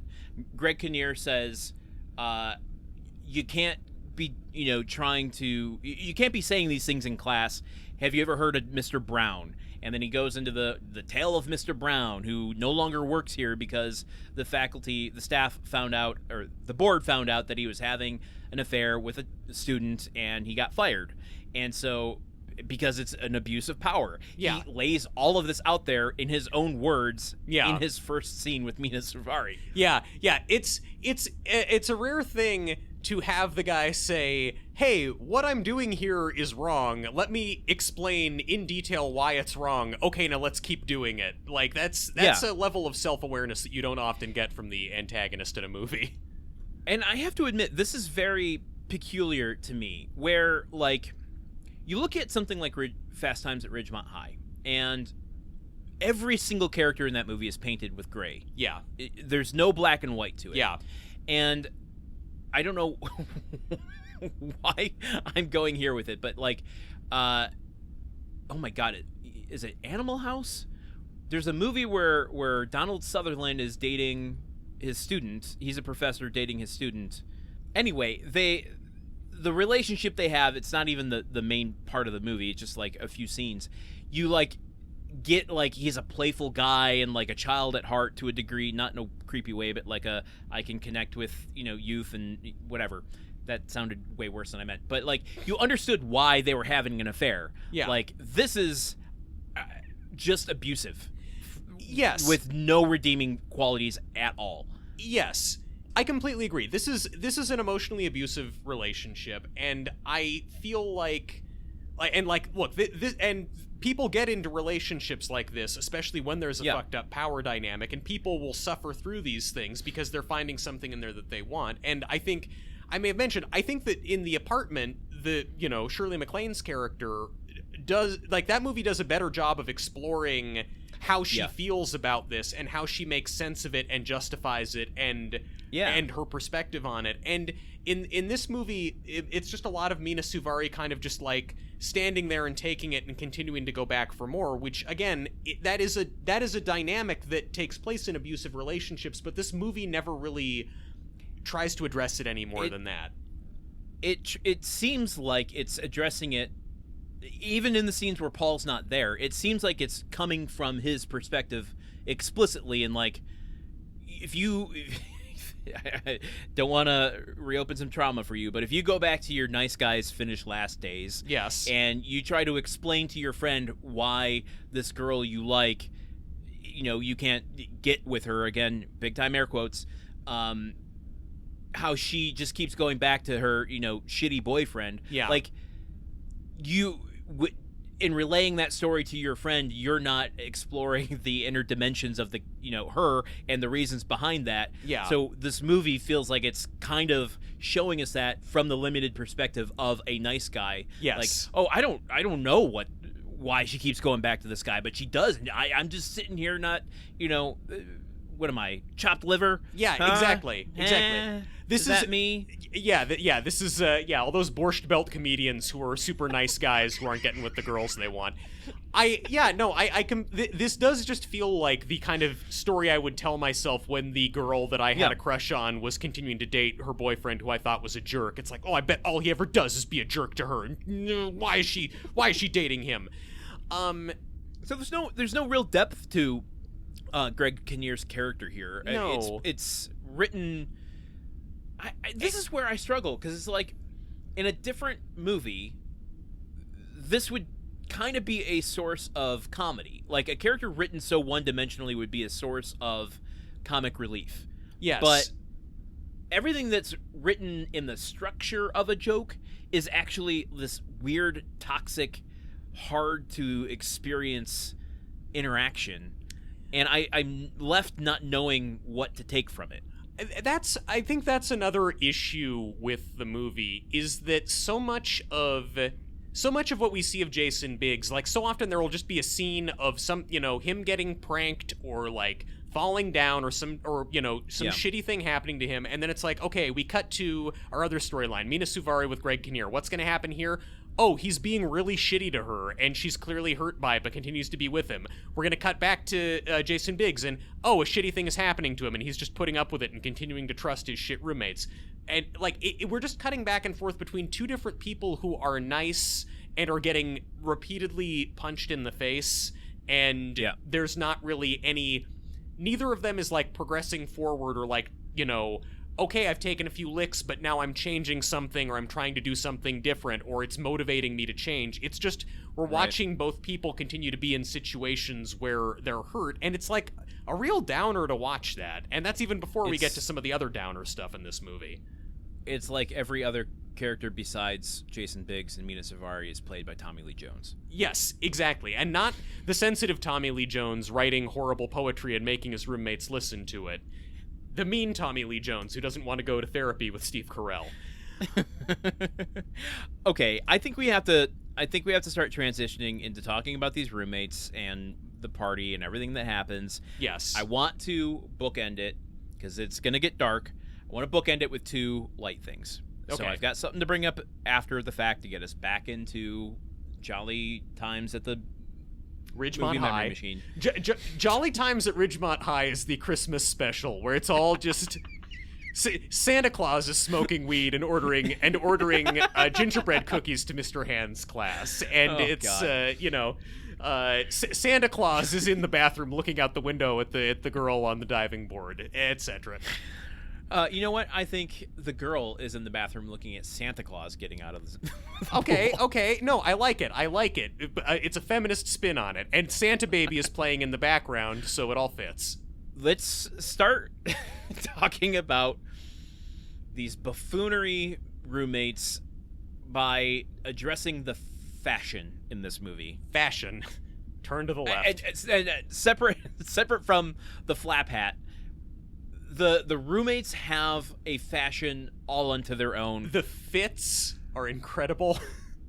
I was like, oh, okay, so you're just gonna slap me in the face movie for having lived through the 2000s. Thank you. Okay, yes, I did have a pair of colored tinted sunglasses. Yep. You want to make me remember that? Gee, thank you. Yes, of course, I did have frosted tips at one point. Okay, you want to make me feel bad about that too? Okay. Did you have the baggiest pants made possible by science? I didn't. I knew people who did. Did I have a reflective, very colorful, puffy vest? Maybe. Did you have a parka that was like the length of a trench coat. I did not have that, and I the one thing I am so glad I can say I never owned was anything fuzzy. Yeah, this is there's some really fuzzy looks in this movie. The like fuzzy meets mesh goth, where you can like you wear this like silky, very light undershirt that you can stick your thumbs through the sleeves. And you usually have like fingerless gloves, pinky rings. Oh right, sorry.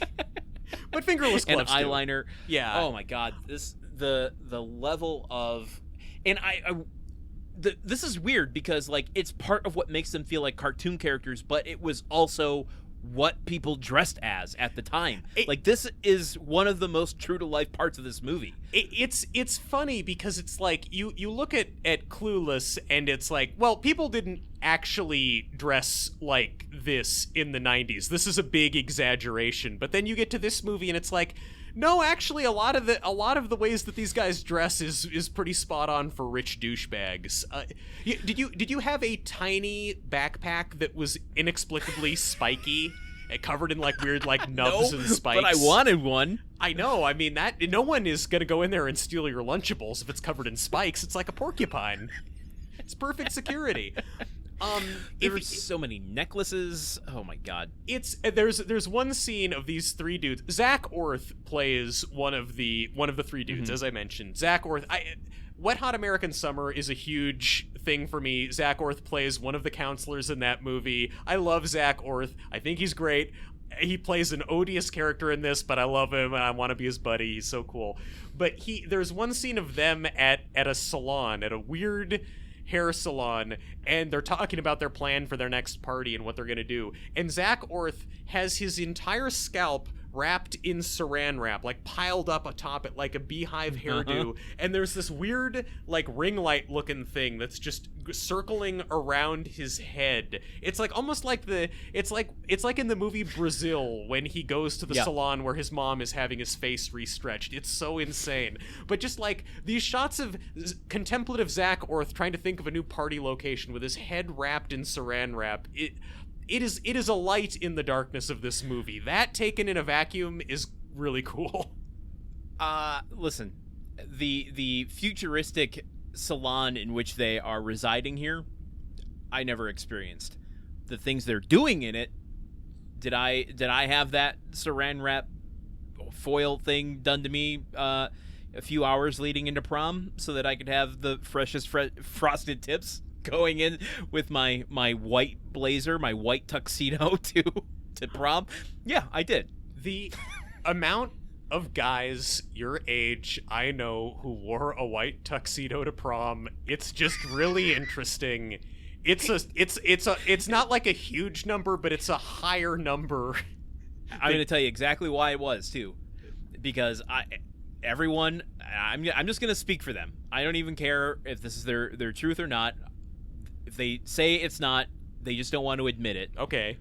The reason is they went, like me, to the tux store wanting to get either a baby blue or bright orange Dumb and Dumber tuxedo. And we're told either A, we don't have that, or B, you don't wear that. They performed a public service. And opted for the closest possible thing, which is, well, it's not black, it's white. I'll go with that. It is weird that like that's always an option. Every time I've been to a tuxedo shop, it's like if you want to die historic on the Fury Road, you can. We give you the option. There should be like a Surgeon General's warning on the white tuxedo. This tuxedo contains materials known to the state of California to make you feel regret 20 years later. Okay. So the roommates, these three guys, Jimmi Simpson, Tom Sadoski, how do you pronounce his last name? Well, I said Sadoski, but I also didn't check before we recorded. Another hallmark of our podcast. And then Zach Orth.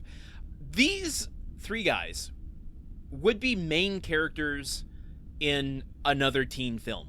Yeah. Like, these would be the protagonists if this was American Pie 2.5. They are slobby aggressively broy dudes who like to drink and party and want to get laid. Slobby in terms of their lifestyle, but very vain in terms of their appearance. Yes. They are. It's a weird thing. A sort of metrosexual frat bro. A weird confluence of things.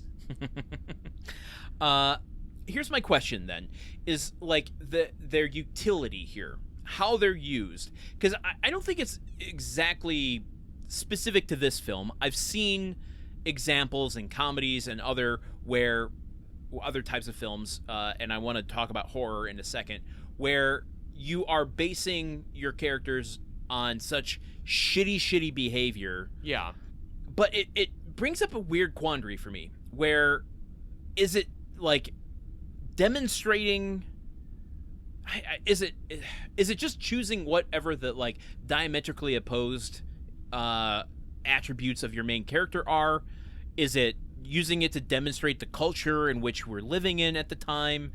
Like, how do you arrive on, I want to make my antagonists in this film be a representative of the worst parts of culture right now?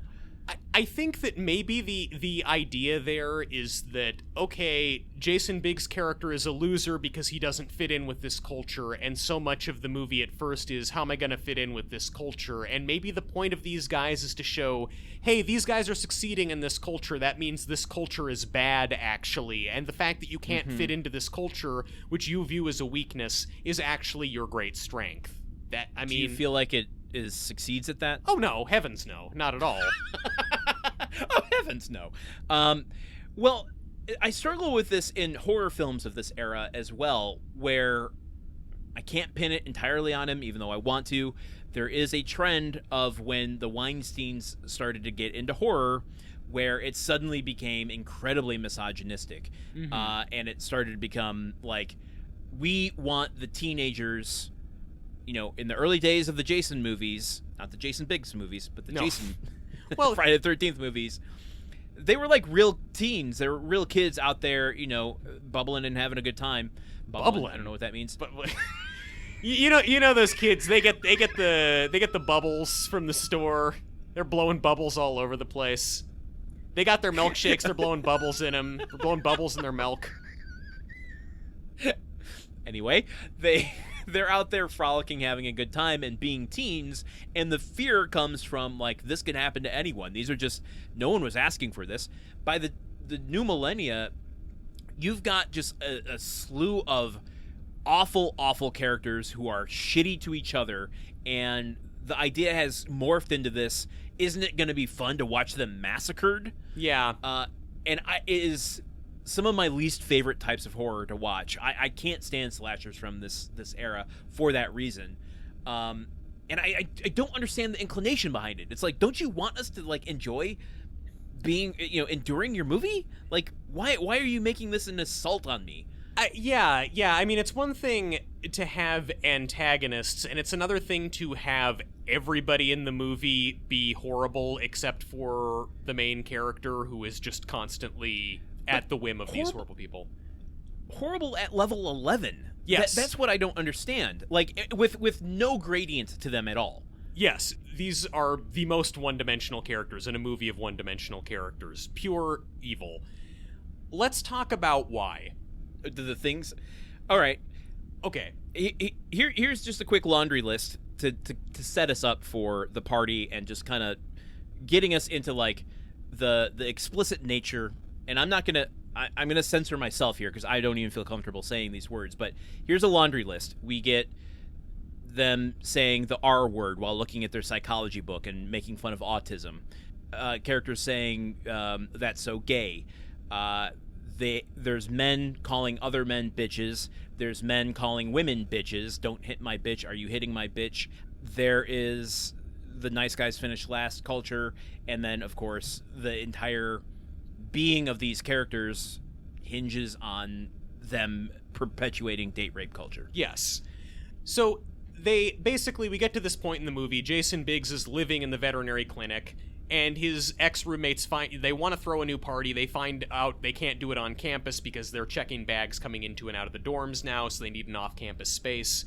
They go to Jason Biggs and say, "Hey, buddy, we were just kidding around, throwing you out of the dorm. Can we throw the party here at the vet?" And Jason Biggs, for some reason, says yes. At the same time, Jason Biggs has bought 2 tickets to an Everclear concert. He asks Mena Suvari if she wants to go. She says, "Oh, I've got to apply for some jobs, but I'll meet you there." She then, in the process of applying for a job, she meets Zach Orth as he's buying beer for the party. Zach Orth invites her to the party at the veterinary clinic. She goes with him. They never having run into each other. They haven't crossed paths at this point, so he doesn't know that she's the one that Paul is fawning over. So, yeah, this is the first time they've met, but she says, "Sure, I'll go to this party." We then cut to the party. We're cutting between her at the party and Jason Biggs at this Everclear concert. And Mena Suvari is feeling really woozy at the party because they have slipped drugs into her drink. And Zach Orth and Jimmi Simpson and Tom Sadoski's characters are seeing that she's really woozy, that she's feeling sick, and they are kind of mocking her and taunting her. They are giving her more drugged drinks. They are talking about how excited they are for what's going to happen once she passes out. She winds up running to the bathroom. They are distracted by trying to get together with other women. Jason Biggs comes back from the concert late at night, all dejected that Mena Suvari never came and met him. He finds her in the bathroom, unconscious, collapsed over the toilet. He rushes her to the hospital. She has her stomach pumped. At the hospital, she's listed her emergency contact as Greg Kinnear's character, but he doesn't want to come pick her up. So basically, Jason Biggs takes her back home, back to the veterinary clinic, puts her in bed there for her recovery. And then he asks one of the roommates, I think Tom Sadoski's character, asks him, like, what the hell happened at the party? She got drugged. And they basically tell him, like, I don't know. You know how those bridge and tunnel girls are. She probably took something before she came here. And then basically they drop it. Basically, Jason Biggs' character doesn't really ask any more questions about, well, who else was at the party? What happened? And then Mena Suvari's character wakes up and is kind of like, "Oh man, I think somebody put something in my drink." And then Jason Biggs is taking care of her and she's like, "Oh, you're so sweet." And then kind of the rest of the movie is her recovering from being given date rape drugs in his apartment and them having a bunch of cute moments and montages and him flirting with her there. So, and a couple comments. Yeah. If you don't mind. So, like, yes, a huge issue with this movie is the lack of follow-up of Jason Biggs just ignoring, like, the experience that she had. Yes. Like, you didn't show up at the concert. Oh, God. Okay. Like, I guess this is a fine excuse. He Also, like, he bought the concert tickets, and then the day of the concert goes to her and says, "Hey, you barely know me. Do you want to come to this concert with me?" And she says, "Yeah, I can." So, I mean, already that's making a lot of assumptions. So I in no way, shape, or form going to defend him by saying this, but in terms of, like, pressing on the roommates, like, from moment one, talking about getting laid and sex games, like, they play a game of truth or dare at one point that gets explosive, and one of the guys treats his girlfriend horribly in front of the entire dorm room or dorm hallway. Like, there isn't this is just a Tuesday for them in Jason Biggs's mind. Yes. And, like, he does go and, like, try to not confront them, but, like, remedy the situation in the dumbest way possible. But that party also isn't the end of it for them. Yes. Like, they're continuing. They throw another party later that Jason Biggs has, like, once he's found all this out, he snuck back into the dorm room, went into their room, took out all of the drugs, and replaced them with ginkgo tablets. Yeah, just useless placebo pills. Yeah, exactly. And then he throws them out, so that the next party that they have, the girls don't, fall under they don't effects get of the pills. Yeah. Yeah. They kind of, in a way that's making light in a stupid way from these ginkgo biloba pills, are suddenly smart. They act like a minor speed. Yeah. They're all, like, brain activity is increased. The roommates are all at this bar they've rented for this party, and they're all frustrated that the girls are all very alert, animated, doing their homework really well. And the big outcome with it is Zach Orth saying, like, well, now we have to rely on our charm. And womp. so, but to just as like an example of how this didn't change or affect the roommate's behavior at that party, Tom Sadoski's like he enters the party in just a robe with presumably his dong hanging out. Yeah. Assuming that these drugs are going to take their effect and he could just have his way with whoever he encounters, and like even after that, they meet up with Mena Suvari on the street at one point and go, "Oh my God, since we have this blackmail on Greg Kinnear and we're going to get A's out of this class, we came up with this scheme for next semester. We just need to coordinate with your schedule. You pretend to be underage. We get underage IDs, and you start, seducing the teachers. We'll blackmail them, and then we'll imagine our GPAs." Like, yeah. At no point do they really learn a lesson through this film outside of the American Graffiti title cards we get at the very end. Yes, where like, all of them, like, their lives wind up being really horrible, so it's like poetic justice, I guess. It basically Tommy Lee Jones poem, maybe. Yeah. This is just a bunch of really serious and heavy stuff, and the movie treats it as kind of just like petty mischief. It's like just it's not treated as these guys are violent criminals who have a track record of drugging women to take advantage of them. This movie just treats it as like, these guys are assholes. They do this thing, and also they put drugs in girls' drinks. And, Jason Biggs' response when he, like, first they're like, "Oh, we don't know how she got the drugs." Later in the movie, one of the guys tells him, like, "Hey, I got these roofies. You should give them to a girl." And then Jason Biggs' response to that is not like, "Oh, I've put the pieces together. These guys drugged Mena Suvari. Let's call the police." He does the whole thing where he pranks them by swapping out their drugs.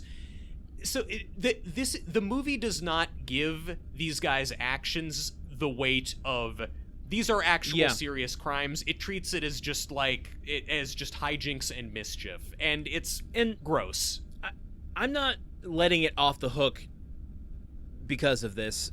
I feel like that's putting 2024 glasses on it a little bit. At no point was this okay.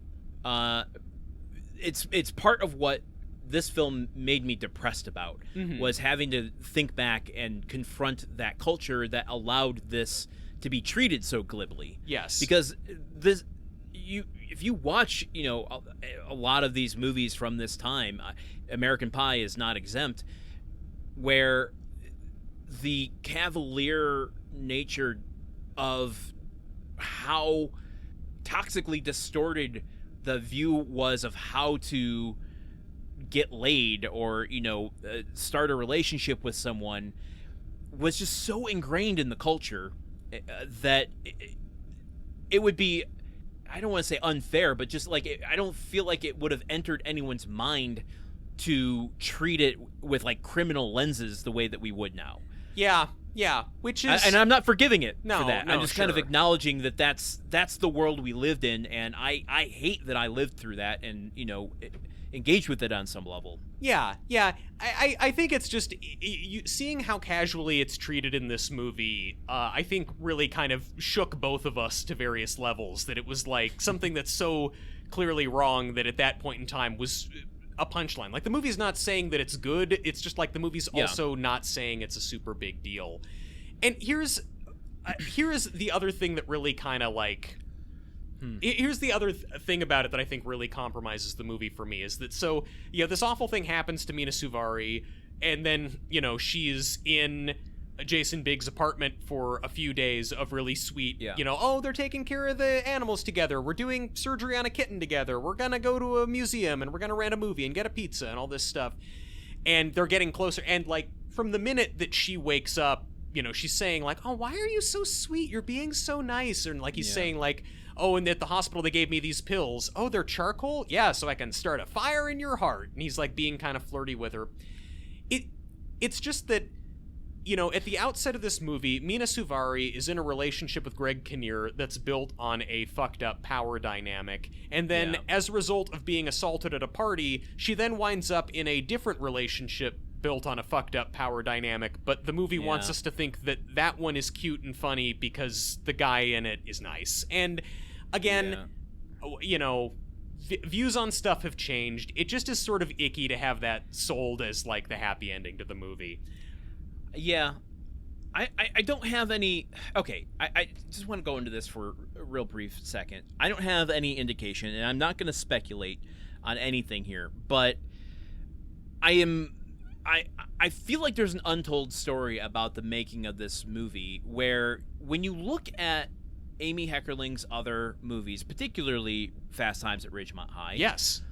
That movie does not shy away from these dark experiences. Yeah. You know, there's the whole subplot of, you know, teen pregnancy and an abortion. Yeah, which is handled really beautifully and Yes. elegantly and respectfully in that film. So on one hand, I applaud the attempt at doing a teen comedy that is treating its characters with a level of maturity and mature situations that isn't just like, womp womp, I'm not getting with the girl I like, you know, or, you know, some sort of conquest for losing your virginity. Yeah. But I am very curious where in the process this sort of weird alchemy started to happen, this dark alchemy started to happen, where those themes that paint Amy Heckerling's other movies are here. Yes. They just get distorted somehow. Is it the time in which it was made? Is it studio interference? Is it pressure? How does it come to be? I don't know. I would like to know. Yeah, I don't really want to speculate too much on this. I would like to think that Amy Heckerling had a window into this and a way at this that handled the material better than what we've got here, and that a lot of stuff that was cut out compromised it, and that might be part of the reason she doesn't want to talk about the movie, because what's here doesn't look good. But it's a bunch of real bummer ass stuff that I think made this movie really hard for us to watch, and has also made it kind of not as fun for us to think about and pick apart as the other movies we've watched. So it's just, do we have anything else to say about it, or can we close the book on this section and just talk about the last third of the movie?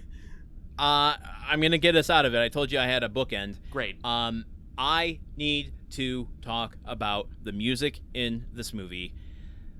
I felt an accusatory finger pointed at me.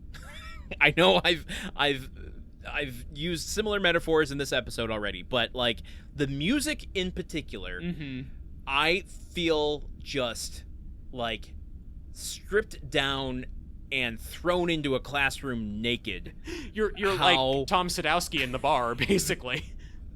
There is a moment where a song I don't think many people remember, because it was not a memorable song, but so indicative of the time. Song Memory Machine. Boom by Trinket starts playing in the background of this dorm room. Boom, boom, boom. Wow. Gonna get sued. Yeah. And while that song is playing, a character walks into the room where Jason Biggs is and interrupts his study time by pressing play on the stereo. So it's not even like one song ends and another begins. Yeah. It interrupts one song with this 2000-ass song playing to blast Pretty Fly for a White Guy. Yeah. With a dance. And then he stops it. They finish their conversation while Boom is still playing. And then, without missing a beat, it cuts to the next scene at the nightclub where Mena Suvari works, and fucking Eiffel 65 starts playing. I'm Blue. I exploded at that point. If I went into a strip club and they were playing I'm Blue, I would call the police. I flagged that as well. I'm like, I've not spent a lot of time in strip clubs, I will admit that, but I can't imagine, just like David Spade at one point says, could you sustain a rod while watching Billy Crystal? I ask you, could you stay in the mood with I'm Blue Dabba Dee Dabba Da playing in the background? I'm trying to think. I think the only song worse would be the Six Flags Vangabus song. And if all the women on stage are doing the Six Flags guy dance. We're going to do Marry, Fuck, Kill with songs. Okay. Eiffel 65, I'm Blue Dabba Dee Dabba Da. the Six Flags song and Who Let the Dogs Out. I'm going to kill the Six Flags song. I'm going to Correct. fuck Who Let the Dogs Out, and I'm going to Correct. marry I'm Blue because that guy has a house and a car, and I'm not really that worried about the color of them, frankly. A house with a window. Yeah, I know. Ding, ding, ding, ding, ding. You got the right answer. That's good. Well, I thought there weren't right or wrong answers in Fuck, Marry, Kill. I thought it was just. I thought it was just about getting. There was for this one. It was getting a blue window into my soul. There was a moment when the romance, again, air quotes, starts happening between the two of them that I said to myself, this is 20 minutes into the movie, I said to myself, if this fucking movie has She's So High Above Me, She's so high, I swear though. to Christ, I swear to Christ, I don't know what I'll do. I'm gonna be honest. Which ends up being nothing. Except complain about it on a podcast. Well, I was angry. I was angry, sir. When we got on the phone today, and the first thing I said was, "She's so high." Oh, God damn it! God damn it! You're turning me into D from It's Always Sunny in Philadelphia. I've been hounded with that song for 25 years. Can we just be done with it? I will just say, I've also been hounded by Bandcamp for 25 years, and no one has given me any respite from that. I am willing to lose that one time at Bandcamp if we can get rid of Tal Bachman. Okay, I'm happy to sacrifice that. She's So High doesn't mean anything Great. to me. I like it more than a lot of other songs in the soundtrack for this, but also I will just say, and this is going to make you sad, there in the scene at the bar where Tom Sadoski is nude, what's playing in the background is The Bad Touch by the Bloodhound Gang, a song that I know. I was not aware of until you introduced me to it, and so the first thing I thought was like, hey, that's one of those songs Landon likes, which is much like me making all of my 40-something friends upset when I talked about Woodstock 99. I am taking umbrage with you saying that's one of those songs Landon likes. Yeah, that's what. It's one of those songs Landon experienced in his life. Landon is a member of the Bloodhound Gang. There are not one, but two Bloodhound Gang songs in this movie. Some might say that's too many Bloodhound Gang songs to be in a movie. There's a song here called "Stop the Rock." Are you familiar with "Stop the Rock"? I'm not.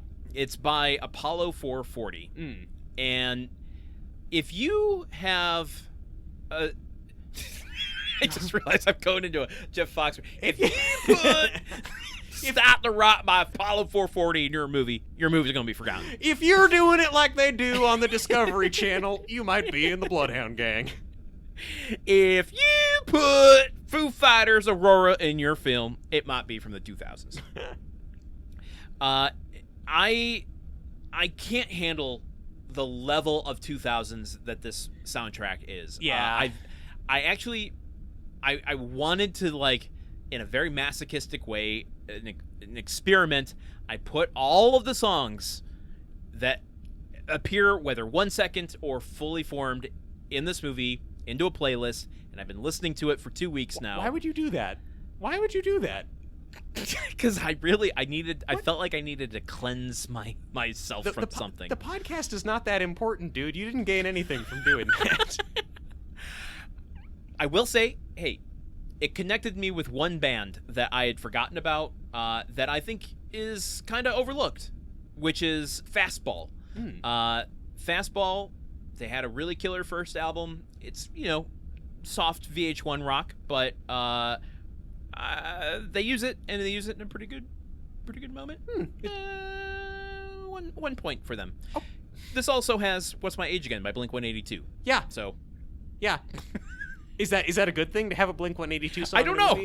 I'm just saying you're just so fucking 2000. You're just giving people I don't know where I am anymore. Look, I had not seen Fast Times at Ridgemont High, and I watched it ahead of this episode. Yeah. And the scene in it where Sean Penn at the end of the movie is pulling checkered Vans out of a shoebox that he's going to wear to the end of the year dance, and I'm like, is ska gonna be in this movie? Is this how Amy Heckerling met the Boss Tones ahead of Clueless? Did they even have ska in 1982? Okay. This movie could have been saved if it was all ska. I'm just gonna say. Well, listen, I'm not gonna refute that. I mean, we haven't even mentioned Wheatus, whose song "Teenage Dirtbag," their only hit, was the theme to this movie. I mean, it was. I don't know if it was written for this movie, but it was attached as the single from this movie. You look at the music video and it says, "Teenage Dirtbag" from Loser, the original motion picture soundtrack. Wouldn't it make more sense to use the song called "Loser" by Beck in this movie? I mean, music rights issues. That's never been an issue for Amy Heckerling before. Every one of her movies. You know how many Led Zeppelin songs are in Fast Times at Ridgemont High? Like one. Yeah, but prominently. Go good. Okay. There, you answered my question. I was testing you, and you succeeded. I've had "Loser" by Beck stuck in my head all week since watching this movie, and it's not even in the movie. Just by the power of suggestion, I've got Beck going in my head, and I don't like that because I'm not a huge Beck fan. Oh, I love Beck, so we divert there. Well, why don't you marry him? I grew up in the 90s. Okay. I won't. I also grew up in the 90s, and I listened to a lot of Chicago for some reason. Get out of here. Chicago. Okay, hold on. Just want to mention real quick that Amy Heckerling, to me, I'm surprised that you two aren't kindred souls, because she is on the record, no pun intended, of loving needle drops. Yeah. And Fast Times, obviously, all-time great soundtrack. Yeah. And Clueless also top notch. Wasn't like, I don't think they were using the songs the way that Fast Times were, but they were introducing a lot. Sure. There's lots of just cultural references in that movie. But she also says that a lot of that comes from being a fan of Scorsese. Mm-hmm. So she often mentions Mean Streets as an influence on her use of music in movies. The all-time great needle drop of just slamming right into "Be My Baby" and a bunch of home movies of young Harvey Keitel walking around doing stuff. She says that specific moment in one of the featurettes on the Fast Times at Ridgemont High Criterion Collection featurettes. You said that we're not kindred spirits, but I very clearly said earlier I want to be her best bud, and I maintain that. Me and Amy Heckerling and Zach Orth road tripping it across the country to burn every copy of "Loser," something that I think all three of us probably agree should happen. Okay, let's go into the let's use this to get into the last portion of this film, which I don't think will take much. Yes. This movie is pretty simple. It's dark, but it's simple. After the darkest of Dark Knight moments, suddenly it's introduced this idea of being striving to be madly in love. Yeah. Like, this isn't introduced at the beginning of the movie. No. This is introduced heading into the last third of the movie, where Jason Biggs starts to call Mena Suvari on her shit for why are you with him? And she goes, well, don't you want to be madly in love? That's why I am striving for this. Talking about the notion of those lucky people, that tiny microscopic number of people who can be truly madly deeply in love with someone, and Jason Biggs saying why not just be in love with someone without the madly? And she's like, well, what? Good question. Where's the fun in that? And yeah, so they go out.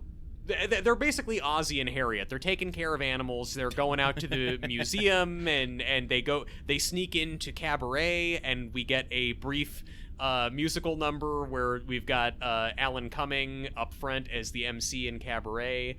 I would love to see that show, by the way. I mean, look, I don't even particularly like musicals, but at this point in the movie, I've been through a lot. I'm in a bad mood, and then we've got oh cabaret, and I'm like, yeah, you know what? This is great. Can we just watch the rest of this musical, which I assume is quite good? Cabaret, another connection to 54.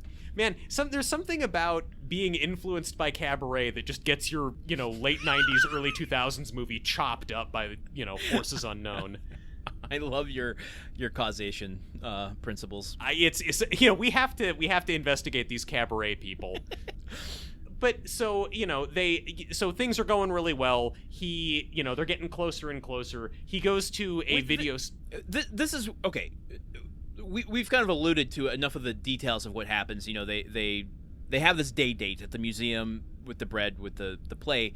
What is weird to me is like, okay, we already know he's in love with her, and she's not falling in love with him here. I guess at the moment, she does think back on these scenes later when she's like, he's been in front of me the whole time. He's been very obviously trying to get, like, he asked me out on a date and has told me he thinks I'm cute and clearly likes me. This whole portion is really doing nothing except telling us, look at what a nice guy he is. Yep. Yeah. She's this she's this sick, wounded bird who is dependent on him for shelter, and he's being so nice. She kind of evolves or devolves into a manic pixie dream girl here, kind of breaking him out of his shell a little bit, and yeah. This is where all of her background collapses and disappears. Like, at this point of like, okay, she's been through a major medical emergency and she has nowhere to go. What about her mom? Like, what about her family? Right. Seems like this would be a really good time for her to be with her family, not with you, Jason Biggs, in a smelly animal hospital full of pregnant cats. But yeah, so it becomes just a series of these cute scenes, and then he's at the video store trying to get in which they don't even really. Sorry, I've interrupted your video store point multiple times, but they don't even seem like they really have that much chemistry. Like, no, or the scene just from a practical standpoint was just like rushed. But, like, I'm thinking of when they steal the bread and they're eating it in the park, and he's pulling pieces off, and he catches one in his mouth, and he throws one for her to catch in her mouth, and it bounces off her face. Like, it's supposed to be this cutesy, aren't they, bonding moment, and I'm just like, this feels so put upon.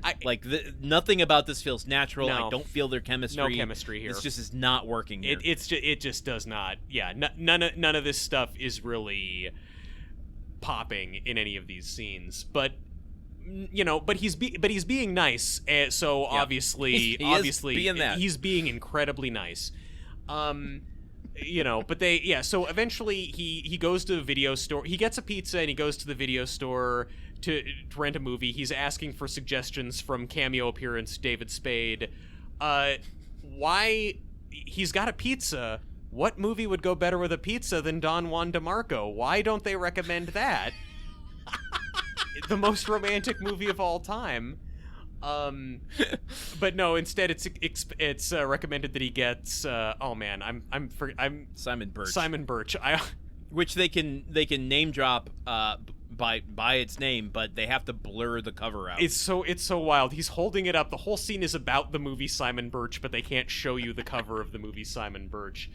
But then he goes home. Oliver Platt was like, I am not signing off my rights to that. Yeah. Oliver Platt was like, I've read the script I've read the shooting script for Loser. I know what this movie's about. I do not condone this. Oliver Platt also refused to go to Woodstock 99 because he's like, nope, this whole thing is bad. We shouldn't be doing any of this. But he gets home with the pizza and the movies, but then, oh shit, she's called Greg Kinnear, and Greg Kinnear has showed up, and she's gonna move in with Greg Kinnear, and she's all giddy and excited, and it's like, oh, I'm so happy. Well, thanks for being so sweet. Good luck taking care of the newborn kittens. And she goes off with Greg Kinnear. And my thinking at that point is like, well, you still have a pizza and a movie, so the night's not a total waste, dude. Yeah, I mean, okay. I mean, look, it's sad, obviously, but it's like, well, I have the ultimate recovery right here. Watch a sad movie about a kid who dies and eat a pizza. If you're lucky, you will go into a food coma before the end of the movie where Simon Birch dies. Oh Lord. Then Greg Kinnear, their affair starts to, like, he invites her to live with him. His abuse of her really kind of ramps up. And not that she seems to mind it, though. Not enough for her to put her foot down, but... Right. Well, I mean, it accumulates. I mean, initially she's overexcited about it and lets everything go and will make him tea, even though he's being a total dick to her. And then when he says, "Oh, you know what? I invited you to Thanksgiving with my parents, but I said that my girlfriend couldn't come, and I'm bringing my teaching assistant." She starts to go like, "Okay, well, I'm not in the highest of estimations or whatever." Yeah. It's when they start going to shop for dressing for Thanksgiving, and I think the third getting dressed montage in this movie. Look, Clueless did great things with getting dressed montages. This movie, not so much. She starts, asking him questions about. Okay, we didn't mention that the plan of blackmail from the roommates to Greg Kinnear's character to get all A's in the class kind of implodes because there's a scene where Paul goes to visit him and he finds out that he's cheating on Mena Suvari with another student or many students, finds out about the blackmail plan. He's like, I'm not having anything to do with that, and absolves himself on a moral point. The blackmail thing in the movie is like the roommates find out about it shortly after the drugging, and then off camera they go to Greg Kinnear and basically say, "Hey, we'll tell the administration unless you give us all A's." And then Greg Kinnear kind of just like assumes that Paul is in on it too. But like this aspect of the movie, it never really makes much of a ripple in what's going on. No. Greg Kinnear doesn't seem terribly fussed or worried about it. Mena Suvari finds out about it from Greg Kinnear. Greg Kinnear says to him, like, "Yeah, your little friend Paul and his buddies are blackmailing me. They're threatening to tell the administration about our relationship." And it doesn't really seem to bug her that much. She does not seem to care at all that Paul is involved with this. It does, yeah. It makes no impression. She doesn't bring it up to him. Yeah, no, it does not. Like the fact that Paul in league with the guys who drugged me at the party are blackmailing my boyfriend with the knowledge of my relationship. It does not affect how she interacts with anybody.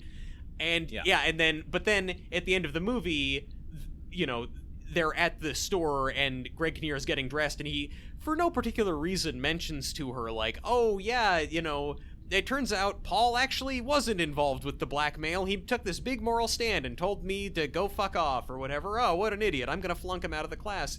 And then it's like hearing that then makes her experience a flashback of how nice Jason Biggs is. And then she disappears. She gets up and runs off to go be with him. There's this whole bit where like the mirror that he's looking at himself in, like it turns a little bit so we can get a view of his side. And then when he pushes it back, Mena Suvari is gone. She's no longer reflected. And so she meets him at the animal shelter. She's so high after all, and they kiss, and that's the end of the movie. So like it's so weak and contrived that is how they get together. Like that this blackmail plot that meant nothing to her, meant nothing to anyone. When she finds out through such a convoluted and unrealistic anecdote that Paul was not involved in the blackmail plot, that makes her decide she has to be with him and breaks the spell of Greg Kinnear's character. And truly it's treated almost mystical, like it has been, a wizard spell over her. And that final scene, she gets to some time has passed. There's been a little bit of distance when she went back to Greg Kinnear. Her and Paul aren't hanging out as much. She sees him at a coffee shop, and he says that, he's been sitting on the other side of class away from her. There's this whole thing we didn't even go into about her selling her eggs to make money. Can we briefly, because that is actually... There's a sequence, there's a couple different sequences of her looking for jobs, trying to find jobs. Late in the movie, there's another one, and it's like, "Oh my god, I found this amazing job where I'm going to be selling my eggs. Like, I'll be getting these injections every day, and they'll harvest my eggs for people who can't have kids." And she's really excited about it, and Jason Biggs is kind of dubious. And then after she goes and gets back with Greg Kinnear, there's this big sad boy montage set to "Are You Going to Scarborough Fair?" of Jason Biggs moping around New York, sitting in the park, him very sadly sitting at an internet cafe, Googling the health risks of fertility treatments and getting your eggs removed. It does prelude Zach Braff, so, So Garden State can't hold a candle to the loser. This is true. Loser walked so Garden State could run. But he looks up this information and he prints out a bunch of web pages about why it's dangerous to have your eggs harvested. And the next time he sees Mena Suvari, it's like, oh hey, I googled about egg harvesting, and it turns out it's actually pretty dangerous and can cause cancer. So you might want to take a look at that. And it's like, okay, I mean, not really your business. Like she can do what she wants. And her response is like, oh my god, you looked that up for me? That's so sweet. And it's like, he did a Google search. Like, he didn't like... This is the year 2000, German. Oh, yeah, you had to walk uphill both ways to get to the Google browser back then. The only difference in the Without shoes. In the year 2000, Google worked better and more effectively than it does now because it didn't have AI-suggested bullshit gunking up the first half of your search results. I'm mad about American Pie, and I'm mad about the Google algorithm. Late game egg harvesting subplot. Check. Continue. Okay. And so where was I continuing to? This final scene. Oh yeah. So the big thing is like, he's changed his hair. Some time has passed. He's changed his hair. When she gets to the animal hospital because she's so high, in the very last scene of the movie, he has cut his hair, and there's like a couple lines about it. This is why I think there were reshoots done, because if I were Jason Biggs and I'm like, it's been 3 months and you want me to come back and film another scene for this movie, my only stipulation, I will not wear that motherfucking wig one more day. Nah, man. Or if it was his real hair, I am not doing that to my hair ever again. Yes, exactly. I think it's much more likely, like, this is, I think, you wig hallucinating and not me being wig blind. I think that was his real hair and that awful haircut, answers. And him being like, nope. Write 2 lines about how I got a haircut. We'll make it work in the scene. I don't care enough. Which, you look at it and you're like, why the fuck did he have that hair through the whole movie? You could have been doing this the whole time with his normal hair. If you'd gotten a haircut before you left the Midwest, this whole movie wouldn't have happened. You would have just been popular, and everybody would have liked you. The movie would have been called Winner. Oh my god. But this whole scene, like, she comes and with the pizza and movie because they never had that back in the day. She left, when he did this. Much like Shirley, she's trying to make up for it. Much like Shirley MacLaine comes back to Jack Lemmon's apartment because it's like, we never finished that game of Gin Rummy. Like, the 90s version of Gin Rummy is a VHS and a pizza. Pizza and a movie. So she's now trying to be the nice guy, and he's like, I can't just go around eating pizza and watching movies with you. And he goes in this whole, like, nice guy conversation that I'm sure he's had in his head 100,000 times. Yeah. He finally gets it out, and the whole like big revelation that gets them together is her just going, he's not my boyfriend anymore. Yeah. And he goes, he's not? And she goes, no. And then she kisses him, and he goes, what was that? She's like, a kiss? He's like, you call that a kiss? And then he, like, absorbs her head in his hands. Not Nicholas Sparks style, though maybe close to it. They're not on a beach. They're not on a beach. Nicholas Sparks would have done this much better. Look, this whole movie makes me just like, Mr. Sparks, I owe you an apology. What I wouldn't give for a little bit of quiet Christianity and wholesomeness in this movie. What I wouldn't give for the bad guy being Christ. Marcus. What if the bad guys in this movie just like to juggle fireballs and occasionally accidentally burn down a church? Whoa, what a comparison. Because Marcus is like alluding to everything the roommates are in this movie without actually being explicit about it. Yes. Marcus is like parents' fears of what kids could be, but they have no idea the extent that it could be the roommates of this movie. Yes. And so they just morph him into this weird goth fireball juggling character. Yeah. Whoa. Okay. Let's end this. Is there anything else you didn't cover? Yeah, there is. They kiss. And then we get some ending title cards of like what happened to all the characters. And oh yes, yeah, the American graffitis. Which so it's like we find out, each of the roommates something, one of them, I don't know, one of them is trying to create a new party drug, and he winds up making himself so dumb that he has to be institutionalized, and one of them goes to some corporation and he gets made the fall guy for some big crime, and now he has, quote, an active social life in jail. That's fun. And then but then and also there's a title card that reveals that now Greg Kinnear's character is also in jail because he was also having an affair with a 17-year-old, so you're dropping that bomb on us very late. But then the last one is that, like, Dora moved in to the vet clinic so she was able to get financial aid. Financial aid spelled AIDE. You have typos in your ending title cards of your movie. Folks, don't just, you got copy editors. They're out there. But okay, that's not even the gripe. The gripe.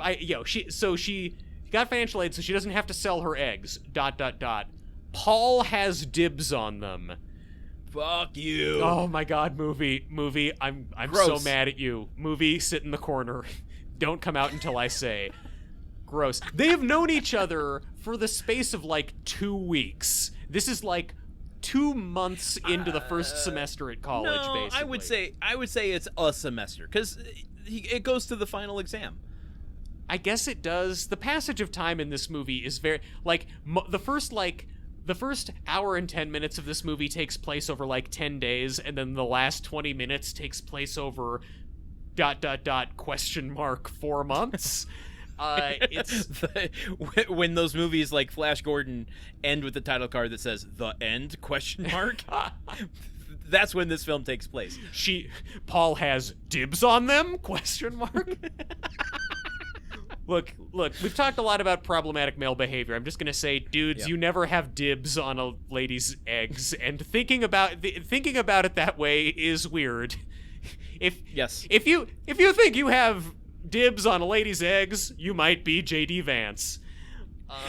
Well, listen, we learned some lessons from Don Juan DeMarco. Some guys see their unborn child in a woman's eyes. Yeah. If you see your unborn child in a lady's eyes, you might be the world's greatest lover. Oh, Lord. Folks, I'm Truman, sorry for this episode. Why was this film forgotten? I can't even ask it with a straight face. This movie is what we've got of this movie. What is presented to us, the mishmash of editing, this is basically just a jambalaya of 90s teen movie tropes and cliches. It's not an actual story.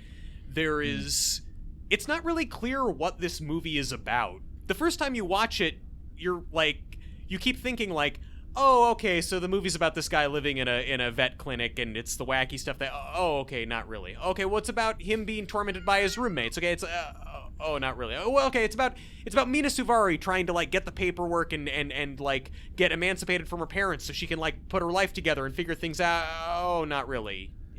So all you're left with is, it's a movie about a nice guy in a hat. And... Yeah. What I would just say, so I think this movie's forgotten because it's like, it's not clear watching it what it is, and it ultimately is nothing. Mm. I would say that the last song didn't do this shit. The last song knew exactly what kind of movie it was. It knew what the audience was there to see. It delivered on the promise of the premise of the movie. And, yes, parts of it were muddled and half-baked, and it wound up being forgotten, or at least so we thought. But that movie had a certain clarity of purpose to it that Loser does not have. It's just a mess. Well, and lack of interference as well. I mean, I want to give this film the benefit of the doubt to a degree. It's not completely absolved, but, the last song, Nicholas Sparks was writing it with an audience in mind, and that's why I think this film was ultimately forgotten, because this came out during a time when I think people wanted teenage hijinks. Yeah. You know, it was the second coming of Porky's, basically. They didn't. I love that painting. They didn't want to be confronted with like real problems like finding a job or affording rent and education or examining privilege or abuses of power. Yeah. They were expecting a laugh-a-minute American Pie film, and they got this. Yeah. So I think between that and studio interference, this is just ultimately something that didn't galvanize audiences at the time. And when you look at it, like, you can see why there's not a lot of nostalgia for this time period. Yeah. This time period, end of sentence. That's not really wordplay, that's punctuation play, and frankly, I love it. Okay, so then that begs the question, as if it needs to even be asked. Should we remember this movie? No. Send this back to modern memory, No. or forget it? No, forget. Can we forget this movie harder so like even fewer people know about it? How do we erase the hat from everyone's knowledge? Because the people I've talked to about it know about the hat. One of my friends saw my Letterboxd review of it and texted me last night like, wait, did you guys watch Loser? Like, just based off the hat. He like, I think I watched it. That's the one with the hat in it. We need to make people forget everything, including the hat. Yeah, I absolutely do not want to remember this movie. I am a little stumped with what to do with this era, though. Maybe we keep it to stuff like Woodstock 99. I feel like whitewashing history and just not acknowledging what it was like is not good. Like we need to like be able to look at examples of how bad it was. Yeah. And this is a pretty good example of that. That said, outside of that very specific context, I don't think anyone should ever watch this movie. No one should. And if you want examples of how kind of nasty and toxic male culture was in the late 90s, early 2000s, there's other movies you could watch that might be a more satisfactory viewing experience that still encapsulate a lot of those bad ideas. There's just... But this is so very specific, though. Look, this to my experience. This movie bummed us both out in a major way. It fucked up our week, and it led to kind of a slightly downer podcast. So I think everything about it should be forgotten. All right. I will say though that if for some reason the Heckerling cut ever emerged, I would be willing to reevaluate it. Sure, of course, yeah. I mean, we've had good luck with director's cuts before, but I also think Amy Heckerling does not want to even think about this movie. I don't think she wants to go back and recut it. So that's if a work print existed before studio interference, I would watch it. Yeah. Well, you know, we'll keep our eyes out, but I'm not going to be looking that hard. Okay, all right. Well, I guess that's it for this week. We will see everyone next week. Thanks for enduring the depths of Loser with us. Okay, goodbye. For Truman Caps, I've been Landon Solano. For Landon Solano, whiplashed by emotions at this abrupt ending, I'm Truman Caps. See you next week, everybody. Goodbye. Whoa! Movie Memory Machine is part of the Gruntwork Podcast Network. Join our Patreon at patreon.com/gruntworkpodcast to keep the machine running. Theme song by Porky's Groove Machine. Rate us on Apple Podcasts or wherever you listen. For more information on today's show, visit MovieMemoryMachine.com. And very talked about. And the movie itself... The movie itself, it sucks, like, Don't Worry, Darling, and that's why we still remember it, and that's why it still gets discussed. That's why it's still around, because it's the kind of dichotomy between all of this excitement around the movie and then the movie falling flat on its face. Here, I think the movie is forgotten because there was all this excitement around the movie, and then the movie came out, and it was fine. It's a completely agreeable teen romantic comedy. It does the job. It understands the assignment. It's not hilariously bad, and it's not, lightning in a bottle, The Notebook level good. And Lightning in a Bottle sounds like the name of a Nicholas Sparks novel. It does. Message in a Bottle. Yeah. Well, that's the sequel. It turns out the message was lightning the whole time. You want to wear... Wait, what is Paul Newman's character in Cars? Isn't it lightning? Well, I mean, no.